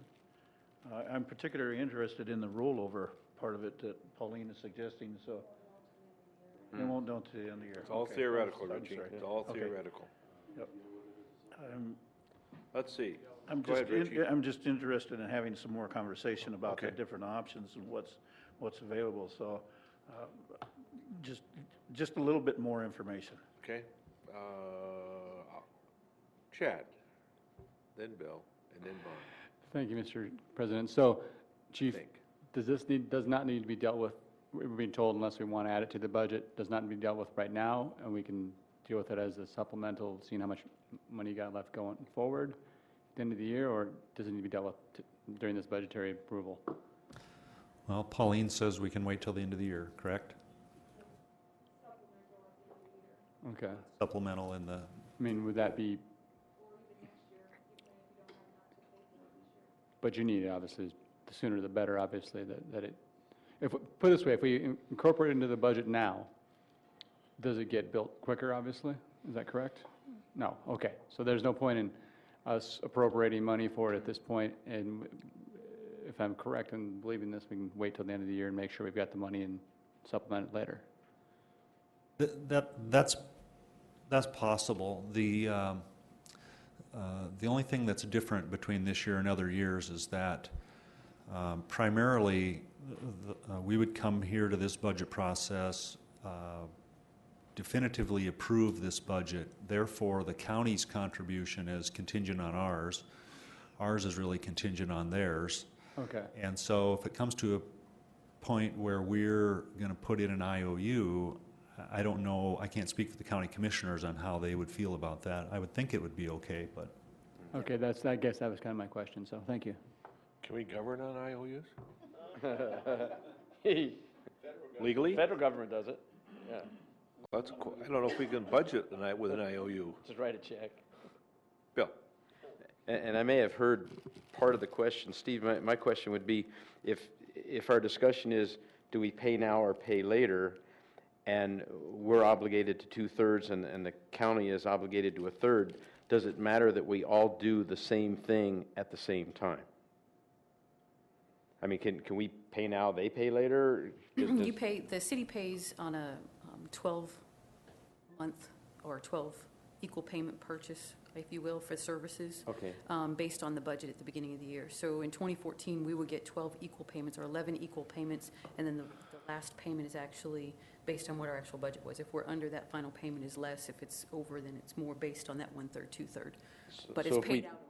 If we paid now, we're basically setting aside money for the future. Okay, thank you. I just want to clarify that the last payment of the year, if it is more, they actually have to come to the council ahead of time and let us know that they are actually over budget, so that way we have time to do a supplement so we don't get dinged in our audit. So if I can encapsulate this dance, as Richie. I'm sorry, Bonnie. Bonnie, I'm sorry. Yep, go ahead. Thank you. Kind of feels like we're robbing Peter to pay Paul. And one of my concerns about not funding this is that I'm concerned that you would not have other funds for other issues that would come up that you've already kind of budgeted for. So at some point, you felt you needed that money for other things. And so I'm concerned about that, how it might impact the police department for you to cough up this money. Well, we're, short of a major crisis or some type of emergency, we're on a course heading towards the end of the year now, and that's loosely what I'm estimating this surplus on. But we're not going to lay anybody off or stop funding a major program or anything of that nature, because we already have a number of cost savings and reviews in place to try to do this anyway. We do have a number of openings that are being filled, and so Right, all I can one really of my concerns is that you'll put off hiring or something, try to delay it when we need people on the streets. we wouldn't do that. Okay, thank you. Richie? Dumb question, because I don't know the answer. It is, do we have any vendors out there that are going to be delayed because of this? No vendors that are running into we're going to be late in paying the bill? Okay. Okay, thank you. Pauline? And I don't know if it's my place or not. I kind of think it is with my position. But I think the bigger question here is how do we avoid this again in the future, so that when the budget is presented by the mayor at the first meeting in July or in June, whichever the mayor prefers, that they're not coming in after the fact again asking for more money. So not that I'm asking for an answer tonight, but something to keep in mind, that we need to work out a better process so this isn't happening again, because quite frankly, it has happened on a few occasions since I've been here in 2007. Everybody copy that message? I'd like to give an answer to that, You bet. as long as there's a question. The problem starts with the different timetables for the city and county budgets. The problem's compounded by the fact that for some reason the police chief has been coming in for some time presenting dispatch's budget for them. So the city budget schedule is a month or 2 months ahead of the counties, and so at the time where I need to submit my budget to City Hall, I have to literally guess at what dispatch is going to need, because when we talk to them, they haven't heard from the commissioners about the mill levy, about the raises, about the anything. So therefore, the solution to this is to get the communications center on the city's timetable for budgeting, to have the communications director come to the budget hearings along with other department heads and present it rather than the police chief, and to really, in a friendly way, force the communications center to try to find answers to those questions early enough so that we can get them in our process. And you know, when every budget season is status quo or nearly status quo, that's not really a problem that comes to the surface and produces a problem of this magnitude, but certainly it exposed the weakness in our communication and our scheduling this year, and that's why we're here. If I again may summarize it, as I see it, if my eyes are incorrect, or my ears, please let me know. But this year, the expenses are higher or different because they're what? New expenses, new costs into the dispatch center that were not anticipated in this year's budget, correct? And we're anticipating covering that possibly with either your surplus or supplement at the end of 2013, correct? Or something like that. And then the 2014 budget is approximately the same amount of money this year, but it was not included in our budget. That's really where the problem is, correct? So in essence, Council, we need to be prepared to write a check for a supplement at the end of the year unless the police and fire have savings or the sheriff's department, correct? And we also, if the 911 dispatch center is going to fully function next year, we need to come up with $194,000, correct? Okay, thank you. Bonnie. I gotta keep Or this we up. can put it in the 2014 budget. That's what I said. Oh, I thought you just said we would just roll it over. No. Let me Okay. back up. The summary is the 2013 will be paid for by any surpluses they have, or we come up with a supplement. And in the 2014 budget, we need to fund it. But go ahead. Thank you, Steve. Thank you, Chair. And Chief, if you can, and dispatch as well. My question is, the communication part, I think, is key, but it almost seems to me that if the commission hasn't acted on their budget, will it matter? I mean, if you two are speaking, are they going to be able to get the numbers from the commission who haven't addressed this in their budget yet because, well, they haven't sat down and crunched the numbers on their property taxes and the mill levy, and will that forestall what we're already dealing with this year?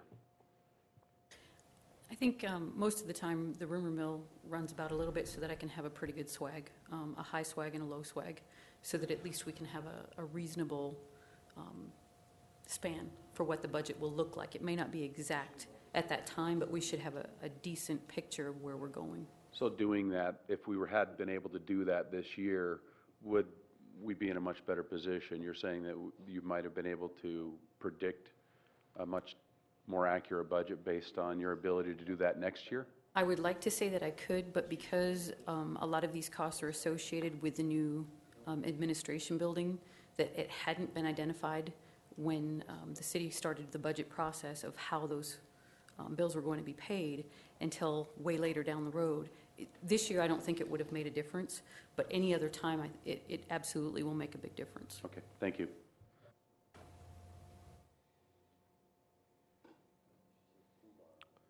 That was rather pleasant. Any other comments, discussion? Chief? Don't go spend all your money. Bonnie? Okay, I have another question. I'm slow in the uptake. So we need 64,000 in the 14 budget or the 15 budget? 15. Okay, so then we either need to fund the 194,000 either by your leftover money by a supplement at the end of the year, and a supplement, or we could just put it into the 2014 budget for next year. Is that, okay. 194, it's the 120 plus the 64-ish. It's 194, but it's 14 money, right? But there's a shortfall of Okay. 2013, isn't there? Okay. There's not a shortfall to 2013. No, it's just whether or not it would be covered. That's where people are kind of saying different things, and so I get confused in my own mind, so. Thank you. I'm lost. Steve? Thank you, Chair. And maybe this will clear it up a little bit, but maybe not. So we're going to wait till the end of 2013 because we may have some surpluses. Could we not do the same thing in 2014? Would that be not advisable? Is there a reason why we would not do that? I could see it would be ideal for us to use any surplus. Granted, Chief, I mean, if you don't have it, you don't have it. We're going to have to dig deep and get it. I don't think we have a choice here, but it's a pretty important system and something we need to have. But it would seem to me the logical thing for us to do from a taxpayer standpoint is to see what happens at the end of 2013, do the necessary supplement that we need to do, and since this is also going to be an issue in 2014, that we would do the same. Well, if we do the supplement in 2013, we would not need to also do it in 2014. If you want to look at our surplus at the end of 13 and see if we can do it then, I would fully support that. My concern was saying, okay, let's look at the end of 2014. Right now, Steve is telling us that he's thinking that he's going to have a surplus. Basically because hiring cycles hasn't been able to hire when the vacancy occurs, not that he's intentionally doing anything, just the pool hasn't been there to hire, so there's some possible savings there. We don't know what 2014 is going to bring. Okay. So you're taking a chance if you don't either take the 2013 to do the supplement, or if you don't just budget it right into 2014, you will be taking a chance. Right, okay, thank you. Okay. Well, I'm gonna, let's just step back up from it, and I'm gonna ask a couple of point-blank questions. 2013, are we short money? No. No. Okay, so all we're talking about is 2014. Thank you. But we're gonna fund the 2014 either through money left over from you, or we budget it. Okay. I'm sorry, I was somehow or other confused. Yeah, Sam, Mayor, come by into this. Thank you, Mr. Chairman. Had we had this information up front when we were formulating the budget, they would have been included in the 2014 budget. Right. And so when we do the 2015 budget, instead of having Steve in my office doing the budget, Steve will still be in my office doing the budget, but also Leanne will be there as well, because we can't have this happen again. I mean, I've heard that this has happened over and over and over again, and we need to get away from that. So with that being said, because I would have included it in the budget, and because we are trying to reduce the number of supplemental appropriations, and because in years past, in order to make the budget look lower than it really was, it was a common practice to, for example, in the case of police and fire, because of the whole hiring cycle thing, to not include the $400,000 or $600,000 or whatever it was for that in the budget, to make it look like the budget was going up less than it really was. So, long story short, I think you should go ahead and add it into the budget. I really wish that I had known this up front, because we probably wouldn't have done some of the other increases that we did, if we'd had this information up front. But this does need to be added in. And I know Pauline had said she didn't want to really spend. Her recommendation was that we not spend more than $1 million in unencumbered cash. I think we'll still be okay based on the permits that have been coming in and the conservative estimates that we've done. So I would recommend that you just simply add it into the budget, because one way or another it needs to be spent. We might as well just add it in. Thank you, Mayor. I agree. Sure. Yeah, and I agree with that, by the way. Bill? If I can get the button on. There we go. Thanks, Mr. Chair. And Pauline, I guess the question for you, help me understand it. There's 194 we've talked about, 2/3 for us, 120, and 60, no. The 194 is our 2/3.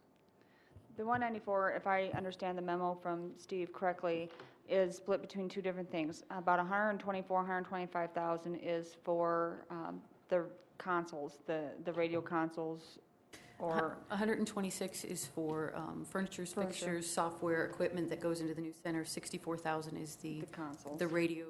And that's for 5 years. Correct. So that's the combination of the two things that make up the 194,000, but that is the city's portion. Okay, so we're 120 on top of a 64 for years and the 64 starts in 14? Correct. But the 125, or 127 is just a one-time thing. I'm sorry, I had the 64 starting in 50. I thought we had 120 next year and then 64 thereafter, and I didn't know how we got ourselves to the 194. But now, that makes perfect sense now. So I hope it helps somebody else too. Thank you. Brad? Thank you, Mr. Chair. Paul, the part that confused me is if through the hiring cycles, we think in 13 that the police chief may have some excess funds left.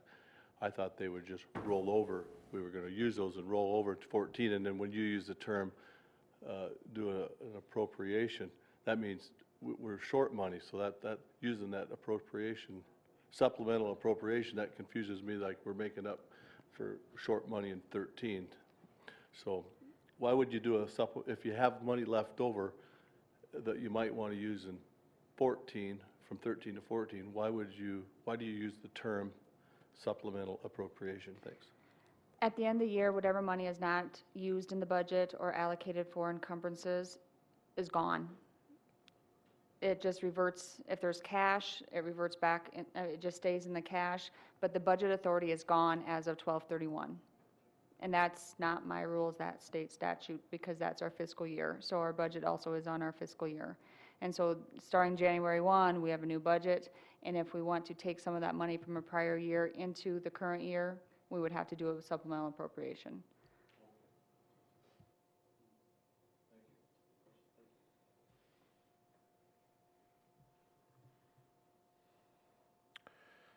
Time for smoke break, huh, John? Other questions? I don't have any questions for dispatch or the police chief, but I do have another topic I want to discuss if we're going to take a break. We are going to take a break because it's 7 o'clock. We've been here for 2 hours. I think we need to wake our brains up a little bit, but take a 10-minute. Do you want to chat? Who do you want to chat with? I just wanted to know that there's another unmet need with the Performing Arts Center, and they're going to be bringing mayors. We're going to meet with them in September, and anyway, I just wanted my fellow council members to know about that. Okay. While we're in the numbers mode. Thank you. Thank you. Other comments, questions? We'll re-adjourn at 7:20.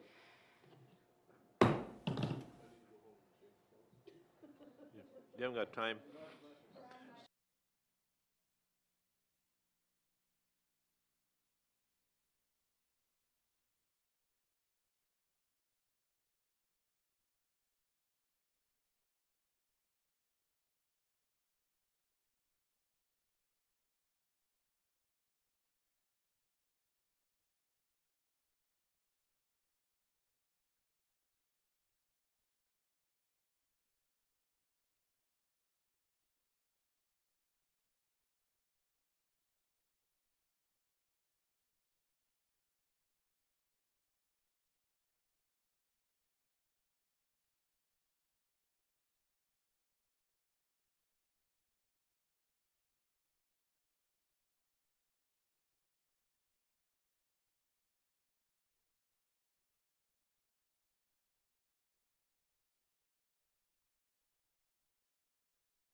Get it on.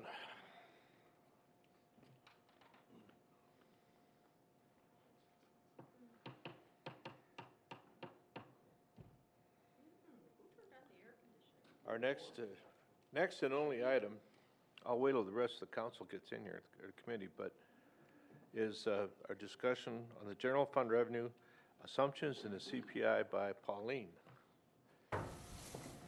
And you may begin at your leisure.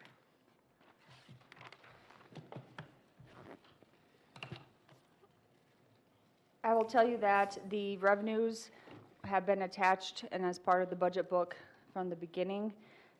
So if you have looked at that at all, property taxes, we're looking at the current base plus the growth. CPI has not been included in the current budget. It's about $294,000 if I remember correctly. Sales tax, when we budget, we typically base that on cash basis. And so we look at the 2012 actual. We had a 2% growth assumption for 2013 and then another 2% growth assumption for 2014. Everything else has been fairly consistent. I will tell you, as far as grants are concerned and like building permits, I requested that information from the departments that would be generating that revenue. There have been times in the past where that estimate has come from my office, and I just felt that they know better than I do what's coming down the pipe. So that's, you'll see that. Something else that I looked at as far as liquor licenses, in 2013, we had budgeted $475,000 for liquor licenses, which would have been including a one of the restaurant licenses that we sell for $295,000. I am not budgeting for that in 2014. I believe we've sold 2, and so I'm not and not in 2013, but in prior years, I think we've sold 2, perhaps maybe just 1. Okay, Charlene's telling me, yep, I'm right with 2. And so that's not a guaranteed revenue source, so I did not want to include that in the budget. But everything else is pretty much along the same lines as what we budgeted for 2013. We also look at 2012 actuals. And then if you looked at the bottom, we've talked about interdepartmental charges, and that has gone down from $5.2 million in 2012 actual to a budget of 5.1 in 13, and then down to 4.8 in 14. And that is considered a revenue source for the general fund, so that's something to keep in mind. And then also to balance the budget, we are showing just shy of $1 million of cash being used from the undesignated cash balance to balance the budget at $53,563,938. So if you have any questions on that, I would be happy to answer. Bonnie. Pauline, are you projecting that we'll have $1 million in undesignated cash at the end of 2014? I actually show a little more than that, but 1 million is all I'm comfortable with, considering where our sales tax revenues are coming in this year up to this point. Right, so you're thinking maybe closer to 2, but you're comfortable with saying 1? Correct. Okay, thank you.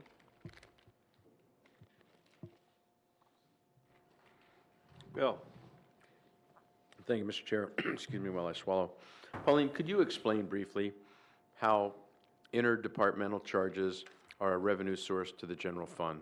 It just goes over at 20,000 feet, sorry. Departments within the general fund, the attorney's office, IT, HR, finance, we provide services to other departments that are not funded through the general fund, such as the Civic Center, the airport, water, sewer, garbage. We also provide services for the the Vision program and also the CIP program. And so basically, we charge them for the services we provide, just like if they contracted out with a private business to provide that service. Because if we didn't provide that service, somebody would have to. So it's just charges for our services that are provided. So it's a means by which to take money external to the general fund and bring it into the general fund. So it's kind of like a transfer from enterprise funds into general. Am I saying that right? Right. It is a transfer in, but it's theoretically for services provided. Okay, and I understand the reasons why, but so it's just out of one source into another. So it makes the general fund, even though we've got X amount of dollars in the annual budget for the city, and it's all city money, we take out of one fund, and it would be like being married and take it out of the wife's account into the husband's account, but it's still part of the family account. Correct. Okay, all right, thank you. Amanda? Thank you, Chair. I'm glad Pauline put this item onto the agenda because I think it's very important. And one of the things that I think we kind of missed last year was talking about the different revenue sources before we talked about any adjustments that we deem necessary or would like to see in the budget, because we have to identify a revenue source. And so I just want to review all the different revenue sources. And Bill brought up one of them, which is the interdepartmental charges. And even though the mayor had identified these charges from the enterprise funds bill is what we're charging. So we're charging like the water and the sewer and the golf courses and all the different enterprise funds, civic center, airport, and that gets infused into the general fund. So they're paying for stuff. And that's being cleaned up, as the mayor and Pauline have said, over a few years here, because it's such a large amount that it's got to be kind of, you can't just pull the plug on it, because you'd have to come up with another revenue source in order to identify it. And whether I agree with it or not, like Pauline said, it is a revenue source. So one of the things that the council can consider is, if you want to add to the budget, you can basically just say, well, let's charge the enterprise funds more. It is a revenue source to consider. So How does that add to the budget? by so If I might, it net, like the family money, it doesn't add to it. But to the general fund money, it adds to it. It takes away from the rest of the money, the rest of the funds. So, yeah, basically, Bill, if the, let's say the finance department utilizes 2 of their staff to actually process the water billing into our system, they can actually charge the water enterprise fund for those services. And so it comes out of the enterprise water fund and comes into the general fund, into the pool of money, because the finance office is contained underneath the general fund. So it's money external to the budget? External to the general fund budget. It's a revenue source. It's a revenue source. Thank you. Okay. Feeding the general fund. And then the second revenue source, in much the same, although it's been reduced over the last 2 or 3 years too, is the PELTS, or payment in lieu of property tax. And so again, right, wrong, or indifferent, I just want the council to be aware that if you need to add something to the budget, or if you want to add something to the budget, another revenue source is to actually up the payment in lieu of taxes. That's a revenue source, and it is a line item on here. So, Of course you can. Talking about the payment in lieu of taxes, and I see that on this since you're talking about this payment in lieu of taxes, I got the interdepartmental charges kind of down. Does every entity within town, within the city, have a payment in lieu of taxes number for every structure they own? Or what enterprises do you calculate the payment in lieu of taxes on? Is it the enterprise funds? it's basically the enterprise funds at this point. Pauline, correct me if I'm wrong, but about 2 or 3 years ago, it was, a decision was made to stop the general to general because it basically nets out to 0. That is true for the interdepartmental charges. The payment of lieu of property taxes, not all of the enterprise funds were paying that fee. And I'm not sure how it was originally calculated, but the airport was not paying anything. And I don't know if because at the time it was not in city limits to start with, but now it technically is, and we've never charged them for that.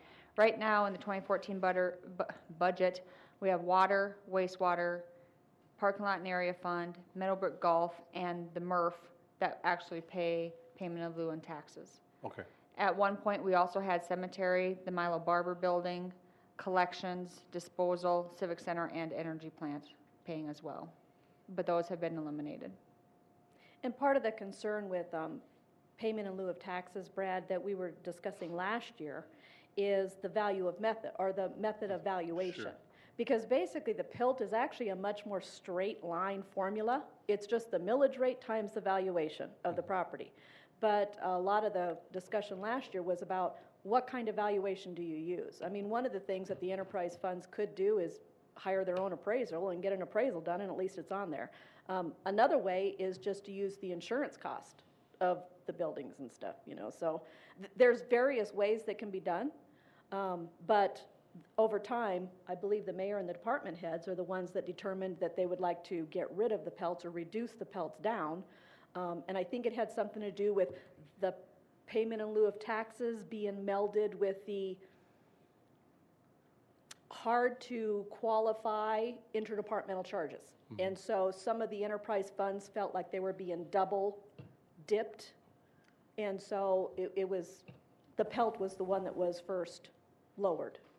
But again, just talking about revenue sources, just so you know, there is a revenue source if you need to infuse cash into the general fund. And also, before we continue, I think it's interesting to note, the total budget 2014 presented by the mayor is $152,600,000. Right. The general fund is 35% of that. Right. So roughly a third. There's 2/3, and as you so quaintly asked everybody who presented, we don't really get to see the revenue side on 2/3 of the overall city budget. Yeah. It's just not there. So the one that's really, really looked at is the general fund, but it's also the most complicated one because there are so many different revenue sources that make up the general fund. Right. So, and that's pretty much what we're talking about now is the general fund. Thank you. So the other revenue sources, again, right, wrong, or indifferent, just wanted to look at all the different revenue sources we have. The one that's been talked about a lot because it affects the voting populace is the CPI. So there's a total of $696.5 thousand in taking both CPIs. The 2013 one is 402,006 and the 2014 is 294,518. So those are two revenue sources. The one thing that I find interesting and just want to bring out for discussion or make sure everybody keeps it foremost in their mind is that the different revenue sources also have a qualification of whether they're for one-time purchases or sustained ongoing funding sources. The CPI would be considered a sustained funding source. The other things, like if you wanted to do undesignated cash, that's like for a one-time because that cash, once you use it, it's gone. So we talked about the CPI. It is a funding source. Looking at the sales tax, as Pauline said, you know, looking at the sales tax where it's coming in as compared to last year, and that's what that report that the city council gets every single month, it's comparing last year's. But the budget for 2013 was actually based on 2011 actuals plus, I think, 2%. And so when it comes to the budget, the sales tax is actually right on, if not bad. So it's a little, to me, it's a little misleading to kind of look at that comparison to last year's sales tax because the budget wasn't based on last year's sales tax. Now, the budget for 2014, if you look at the calculation, it's based on 2012 plus 2% plus an additional 2%. So the sales tax estimate for 2014 is really stretchy. It really goes out there more than any other budget. But if you take a look at where we are at June 30th in 2013, we're still sitting at right around that $23 million. So it's reasonable if the sales tax revenues are anticipated to come in the same as this year. It would match. But it's something to consider because as a revenue source, remember this is a budget, the estimation was made 2012 actuals plus 2% plus 2%. Yeah. You could also take a look at the actuals from 2013 that have come into date through June 30th and pretty much figure you could probably add $500,000 in sales tax revenue. So that's a revenue source because it is just an estimate. It's a budget. Okay? So you got sales tax that you can kind of look at. Property taxes, as Pauline stated, it looks like for the 2014 that it was basically the figure that was used was simply just the budgeted 2013 estimated plus growth, and that's what they put into the top line, and then they added the growth for 2014. Well, if you look at the the property tax that was actually collected, it was almost 7.4 million. And if you double that, you're actually looking more like at 14.8. So there's another $800,000, roughly. If you need to take a look at adjusting the budget, you've got a revenue stream of $800,000 in just property taxes. Something to consider. As Pauline said, with the fees and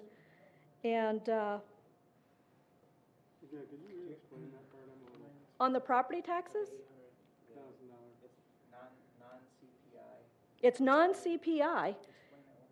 The actual property tax that came in as of June 30th, 2013, so half of our payment, was just shy of 7.4 million. If you double that, that's 14.8 million. And budget is 14,024,000. So that's where I'm coming up. I'm just rounding here. I mean, you can round it down to 700,000 if you want to. If I might, though, the property taxes actually come from the county. They tell us what we can ask for. They give me a maximum amount. I have to back off the CPI.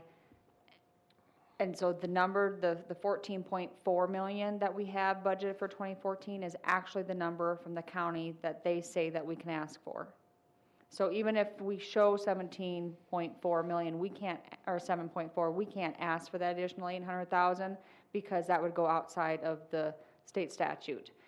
I just want to say some people paid their whole tax bill up front, and so that's part of that consideration as well. Could be.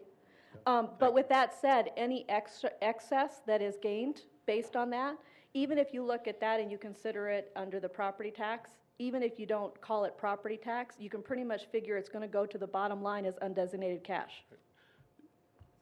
Could I just for a second? Yes. Brad. At the budget hearing, when the police and the fire gave their budget presentations, and I said, you know, I looked at the 2004 budget, and it appeared to me that, you know, in the last 10 years, they've maintained their percentage of the general fund from the numbers I looked at. And then I got a copy of an email that you two were talking about in 2004, and those numbers were way different. And I meant to go and see Pauline to figure out what the difference was, because I pulled my numbers off the old historical budget. Now, it was, I was looking at the 2004 budget, maybe not actuals. Correct. What's that? Okay, but the difference was significant, so I guess Yes. I want to make sure that I'm looking at this stuff correctly, so I want to show you where I got my information. Thanks. And thanks, Brad, because that's been the confusing part, and I've learned that it all comes down to terminology. There's the proposed budget, then you have the proposed budget plus supplemental appropriations, plus you have the carryover, as Pauline, talked about a little bit, that at the end of the year, if it has not been spent, it does not actually get pinned in as the actuals. So an example, just because you brought that up, is that in 2011, the budget actually said $47 million, and I'm just rounding using $1 million, $47 million. The amount that was carried over to the 2012 budget from 2011 projects, so undesignated cash because it reverts back to cash, was about $500,000, okay?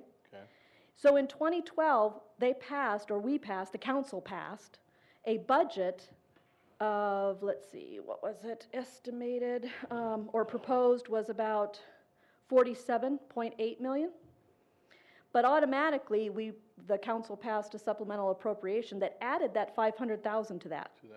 So automatically, that goes up to that, 48.3 now. And then during the year, I got these numbers from Pauline, by the way, so if I'm wrong, Pauline will correct me. Good.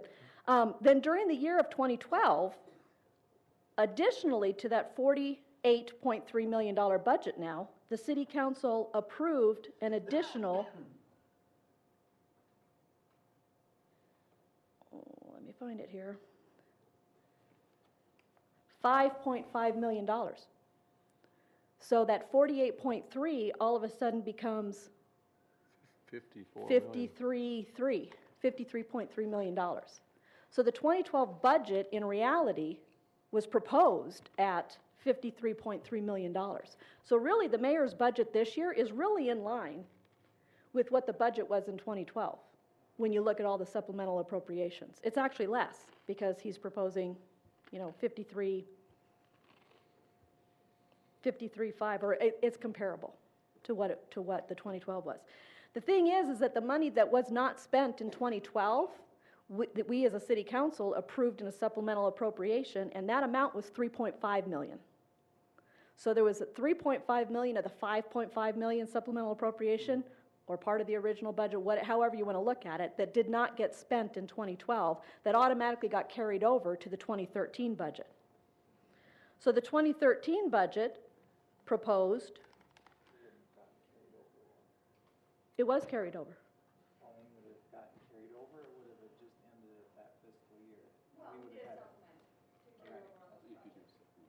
Yeah, there was $3.5 million that was carried over. So the 2013 budget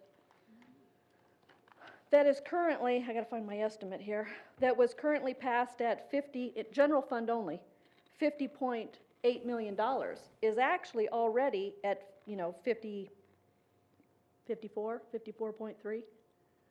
But chances are, because as we track this over the year, not all of it may get spent. And so there may be carryover, and then as, the police chief was saying, some of it just doesn't get spent. Yeah.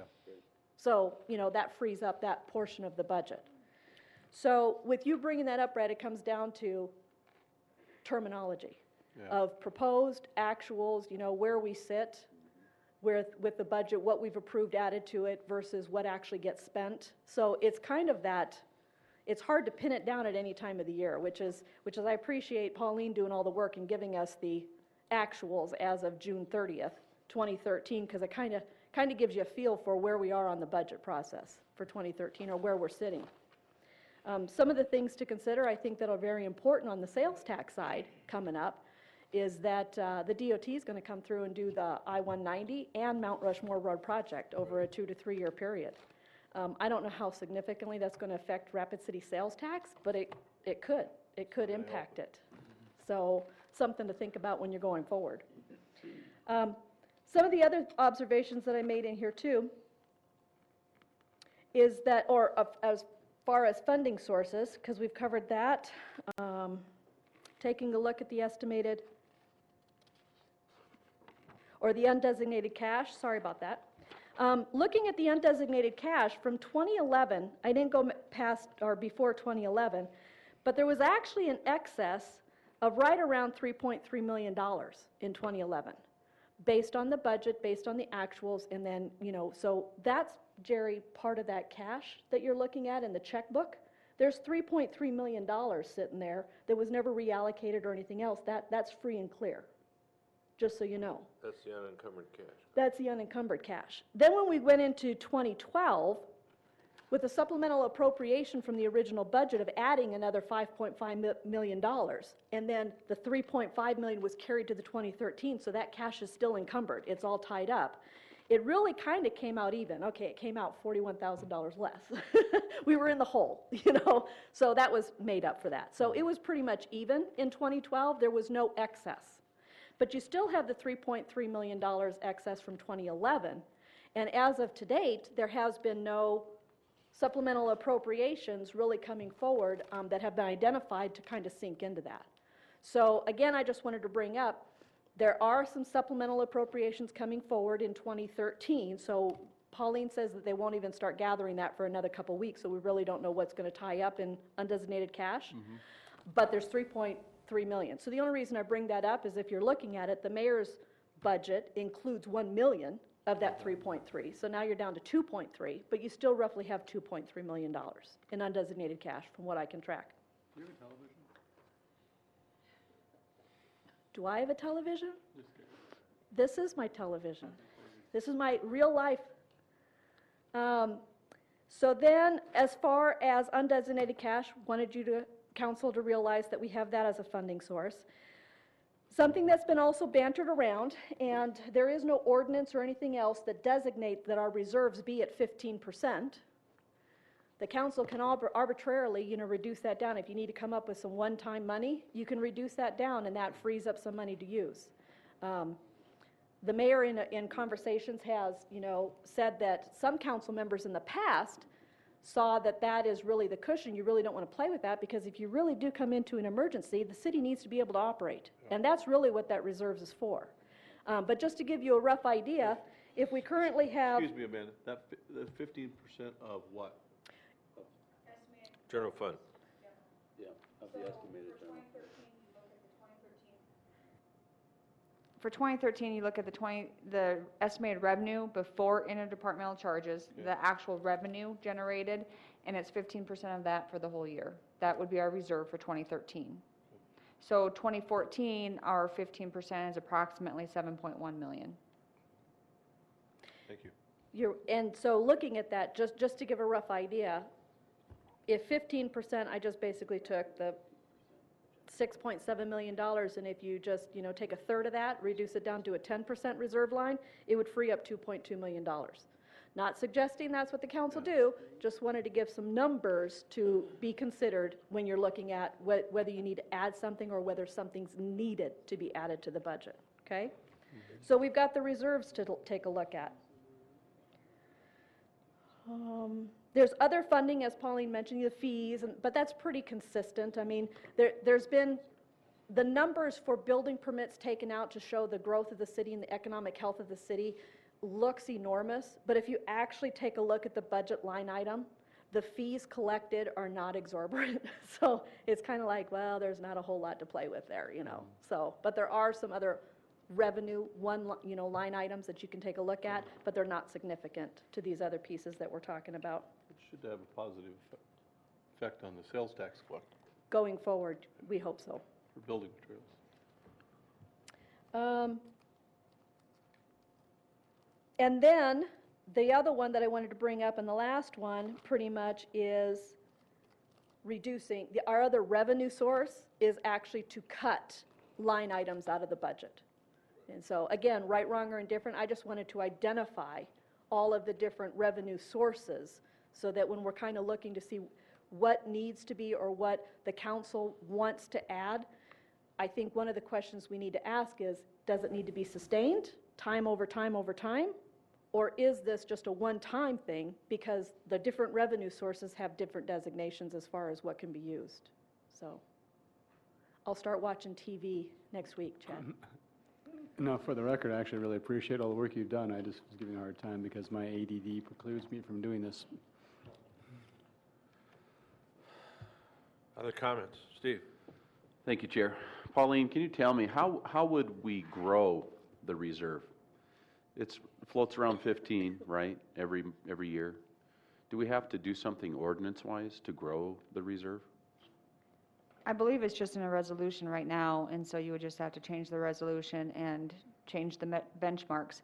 I know at one time, prior to me starting, there was talk about trying to build it up to 25% reserve, but there was never a plan put into place, nor was anything formally adopted. Okay. And that's of the general fund, correct? It's 15% of the general fund is the reserve. It's the reserve for the general fund, right? Correct. Okay. It seems to me that's pretty precarious, 15%. I mean, from a city budget standpoint, we're talking 3 million for 2014, 15% of that. I mean, if we had something catastrophic or, as we all know, federal funds are a large part of the funds that the city receives. So if that becomes much more difficult to get those funds, a 15% reserve will be absolutely nothing. In my opinion, that is way too small. But If I might, I agree that most people like to have about 3 or 6 months worth of expenditures in savings per se in case something happens. The saving grace with the city is that we have almost 80 different funds, and if we had something catastrophic, we have a total right now of about $105 million that we can draw from on at least a short-term basis. we would have to do loans, interfund loans. It wouldn't be just, oh, let's take the money from this fund. We'd have to pay it back eventually, have a plan. But there is, between our cash in the bank, our managed accounts, our investments, we have $105 million. Well, let me, as chair, just caution us that I don't think that we are necessarily should be bankers of the taxpayers' money. Be careful of setting up such an excessive reserve that you're putting money in a bank drawing 1%, when it either should be in their pockets or in their streets. So if we discuss this further, let's be very, very careful where we go. And I think that comment that where there's $95 to $100 million in reserve, that's true. Also, if federal money stops coming in, I think those programs that are funded by federal dollars will just stop. We won't be doing CDBG. We will not be doing urban systems. We will not, well, that's federal tax dollar, or gas tax. We'll just have to adjust accordingly. So, and I think we should. But let's be very careful when we discuss what we're going to set aside as reserve, because our job is not to be a banker. Our job is to provide the services that provide the public health, safety, and welfare of this community. And that includes infrastructure and building, and that takes money, and a reasonable reserve, not excessive. Okay? That's all I'm going to say for now. Yes? Thank you, Chair. I forgot one other thing. And Pauline, I looked through all my documents that I printed out, and I believe I had asked for a detail of the interdepartmental charges. Oh, you're still okay. And seriously, I could have easily missed the email, so I was just double checking on it, so. There's a lot of things that have changed within, like the airport, they want all the interdepartmental charges going to one cost center, the library has to be added back in, so there's so many things that I want to double check before I hand it over to you. It will probably be next week, to be quite honest, because I need to get the audit stuff done this week. Okay, thank you. Can I add just a minute, Bill? If I can just add another comment on the payment in lieu and service of the departments. In fairness, there are facilities like the landfill or the MRF that uses the fire department, used to use it quite a bit off and on, and payment in lieu of taxes is property tax, that's what they operate on. But keep in mind that if they pay more taxes, they need to raise their rates in what they charge for garbage, just to remember that. The other thing, same with water and sewer, that's all fair, that's business. But let's not be raising their fees if we're not going to allow them to raise their rates, but it's all management. The other thing is in service to other departments. In most cases, I think it's a very, very good bargain. For instance, the landfill and that MRF out there, they don't have any mechanics for their rolling stock. It's all handled by the street department shop, and that's paid for through Department of Interdepartmental Services. So it's a very good deal. Same way with the billing for garbage, landfill and garbage, handled by water utility billing and finance. It costs us about a third of what the postage would have been. So, I mean, there are some real bargains in doing this. It's not all evil. We just need to be very careful as we prune the tree that we don't kill it. How's that? So that's enough for the end of the table. Bill? And I think this is kind of related to what you just said, Jerry. One of the things that, when Amanda was talking, if we wanted to add something to the budget, we could raise interdepartmental charges. But if interdepartmental charges come from enterprise fund sources and enterprise entities, and I need a nod of the head, I hope, here, Pauline. If an enterprise entity is supposed to be not profit-making, but sustained based on its income, and now we take more of its income, it's still got the same operating budget, so now there's a domino effect. So we take more in interdepartmental charges, let's say from the Civic Center. So we've just dipped into their piggy bank. Now we've created a hole, a deficit that they need to fill, and the only way to fill is with increased revenues. So there's a domino effect somewhere on the backside of every one of these things that we hit. Absolutely. So, and I think that's kind of where you were going, Jerry, is sooner or later that ends up on the backs of the taxpayers. Or the users of those facilities. Customers, yeah. Okay, so it could be visitors to the city, but in places like the MRF, we don't have visitors use it near as much. They all throw away garbage, so yes, they do. Well, and they all will flush toilets and they drink water, so yes, they do. Well, they throw it away, but who pays the fees? Well, where they People of stay the at city. hotels or motels or restaurants, they're paying it. So it's no one gets off free. And it may not be right away that they increase their rates, but it will eventually. Yeah. That's very true. Anything that's a good concept. Anything we do here has a far-reaching effect. Yep. Whether we raise or lower, don't do or do. Has, So we need to consider that, right, as the long range? yeah, what are we doing? For every action, there's an equal and opposite reaction. Physics. Oh. Richie.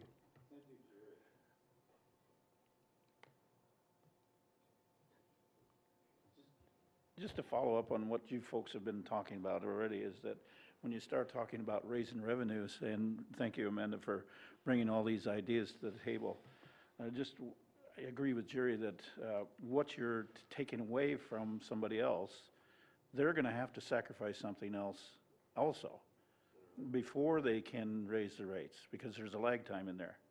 The other part of it is be very careful about supplementals, especially using that as a continuous revenue stream. I look at, and this is just my personal opinion, is looking at supplementals is one of those things that you can't really call it an emergency funding source, but it is one of those things that you fall back on just because something was missed. And so it's very near what we call an emergency. So be very careful about what you're asking for in the supplementals. Because if you start initiating that practice, that gets, to me, that what describes it as things we don't have to put in the budget, but we'll make up for it on the other end through a supplemental. So we have to be very careful about that for that identification. Sales tax, because of the construction, what you mentioned, Amanda, you're dead on, right. That does have an effect, and it will have a negative effect, on, especially when Mount Rushmore Road starts getting reconstructed. And like you said, over 3 years, that's going to have a very negative impact on those folks in that corridor. Because, yes, they are trying to plan for that eventuality, but they're still going to take a hit, which means we're going to take a hit. The other part of this whole thing is that you mentioned as well as the 3.3 million in the undesignated cash. That's another area that back when I was an employee, we called that part of the slush fund, where you could hide things back over there in the undesignated cash. So that was another event that we had to overcome in the past. I never did it. Never heard of that, right? Primarily in the garbage. Solid waste wouldn't do that to us, no. But that's another area to be very cautious about, if that's the avenue that we're going to be taking. The other area that was discussed here was the amount of reserves that we're talking about here. And I agree with Jerry about the 15%. If we're going to raise that up, it is so right, because of the condition that would be developing on that. That's kind of like money in the bank. It really is. That's something we fall back on in case of a real emergency, a real crisis. And it has been dipped into in the past. Just very recently, 3-4 years ago, we were dipping into the reserves. And so and I was even thinking that the reserves should be even lowered. That 15%, I don't know what makes this such a magic number. Why do we have this amount of money into that reserve account at that funding level? So that's a different question I'd like to ask. Yes, we can always talk about cutting line items, but who's going to sacrifice? That's the other consequences that we have to think about. If we're going to adjust these revenue streams over here, they're going to fund the general fund, but we also have to take into consideration what those sacrifices, what cuts they're going to be taking effect. So those are just some generalities of what Amanda, you're talking about, and I appreciate what you're bringing forward and put on the table, but there's consequences. So the other last point I wanted to reemphasize is that the approximate tax base that we'll be collecting on the real estate property tax is very, very close to what the police department's budget is for. It's around 12 million and some change. The sales tax, or excuse me, the property tax collection coming in right at 14 million. Everything else has to be taken care of by the sales tax, permitting fees, user fees. So let's be careful. Thank you. Well, let's see, Richie or Brad? I'm gonna let Chad go, because he's, Chad, because Well, actually, he's the senior councilman. This is a question that Brad had anyway. What happens to the $7 million at the end of the year if we don't spend it? Does it go into a reserve fund? It just stays in the bank as part of the calculation. So, but then in the following year, we have another $7 million, and that goes in the bank, and just get 14 million? No, Okay. no, it's not a cumulative effect. Okay, that's It's fine. all part of the same calculation. Okay. So, Gotcha. but, yeah, right now we have 14 million. We might end the year at 10 million. I'm not projecting that, but we might. And so that's just 10 million that we could use the 4 million for next year, but it's just always in the cash balance, the overall cash balance. And if I remember right, the state law, the property tax, you can only tax what you spend, so you can't build a war chest out of property taxes, correct? There's not much rollover. If there is some, you're allowed to keep some, but not an excessive amount, right?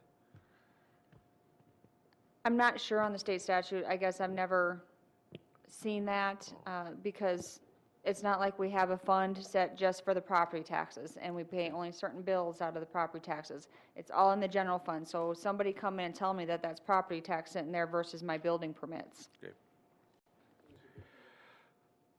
Brad, apparently not. Brad. Thank you. Try, Chad. And thank you for all the work on the revenue side of stuff. And it just seems like we're spending all of our time figuring out how to come up with more money to spend and more revenue sources. And short of, going through line item by line item, how do we, and I want to make sure everybody, I'm not trying to raise somebody's water or sewer rates, but how do we know that we're not, maybe our charges for ambulance or maybe some of our fees in our enterprise funds aren't properly priced? I mean, how do we look at the revenue side of this deal to make sure that we don't get to look at the revenue side of any of this stuff? We're only looking at the expense side and trying to figure out how to spend more money, and how do we know that we're not leaving money on the table on the revenue side? If I may, probably, on the enterprise funds, what occurs is the managers should be looking at what full cost accounting, what it costs to own and operate their facility. I mean, from their equipment, their personnel, their debt service, their insurance, their advertising, everything. And then you figure out what you're selling. It may be water, it may be 1 million gallons a year, and let's say you need $1 million, you better be charging $1 a gallon, right? That's how it's done. I mean, you sit down and you look at your total cost, everything that you could possibly imagine, and then, of course, you're going to have to determine what you're selling. In water, it's relatively easy. Solid waste, it's by weight in its categories. Wastewater, it's going to be a percentage of the water, and that's how they calculate their rates.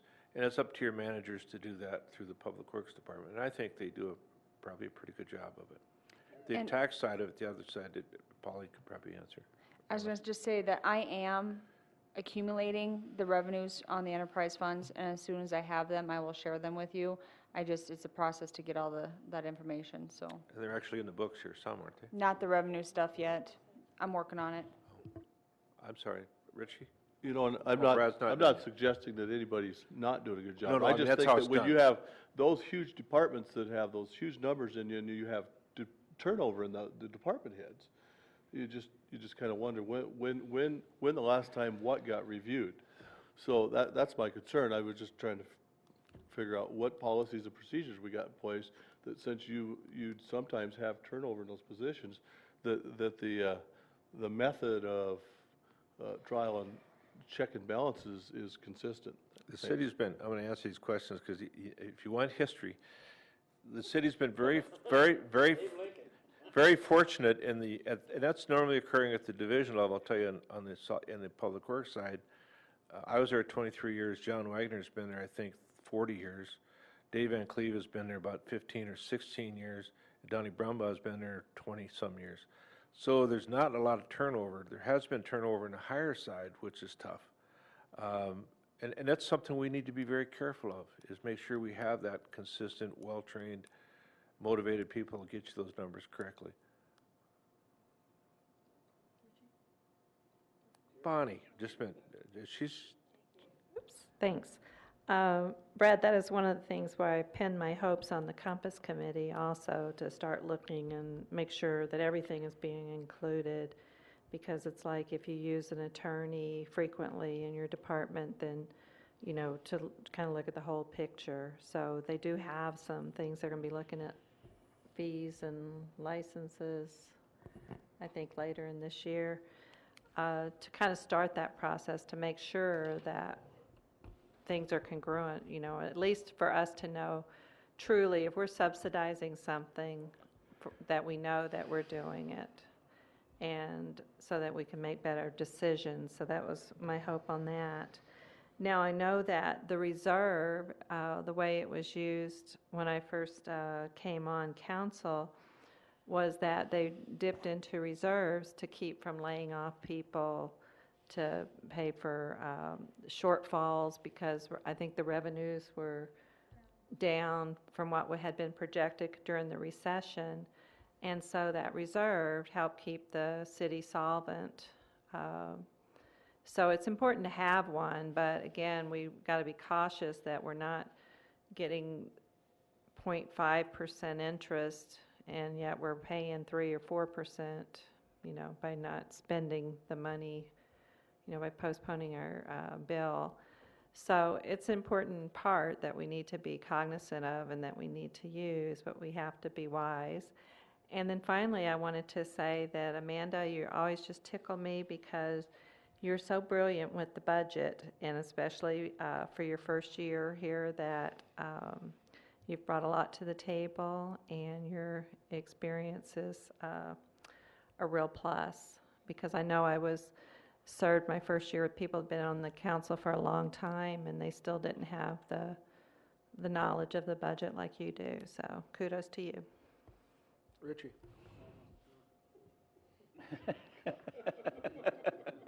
A what sore? Said that one too. Oh. The question came up about the enterprise funds, and if we borrowed from them, and the question also was, how's the rates established? My experience is that a lot of them, not every one of them, but a lot of them are suggested or recommendations from consultants. So we have outside people taking a holistic view of each individual enterprise fund. The last case that we did was the review of the solid waste fees. The staff was doing that internally, so they came up with a value for that. Now, if we for what the ratepayers are going to be paying.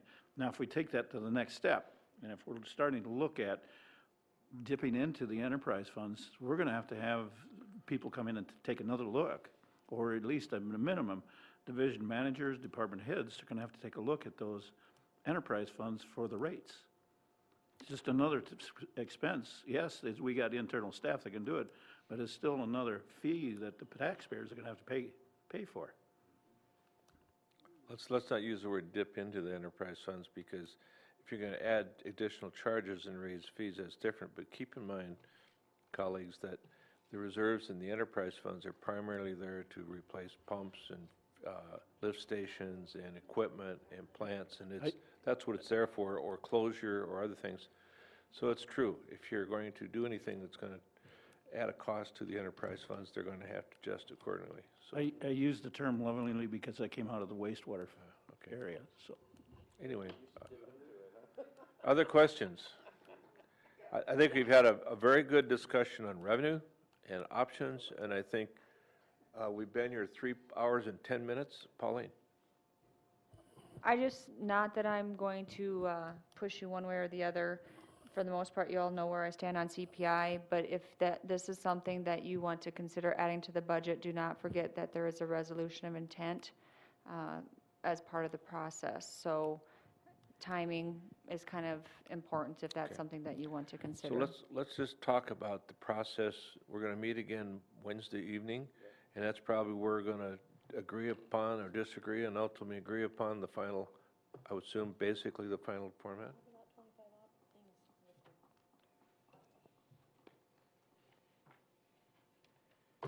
Oh, yes, we'll talk about those, but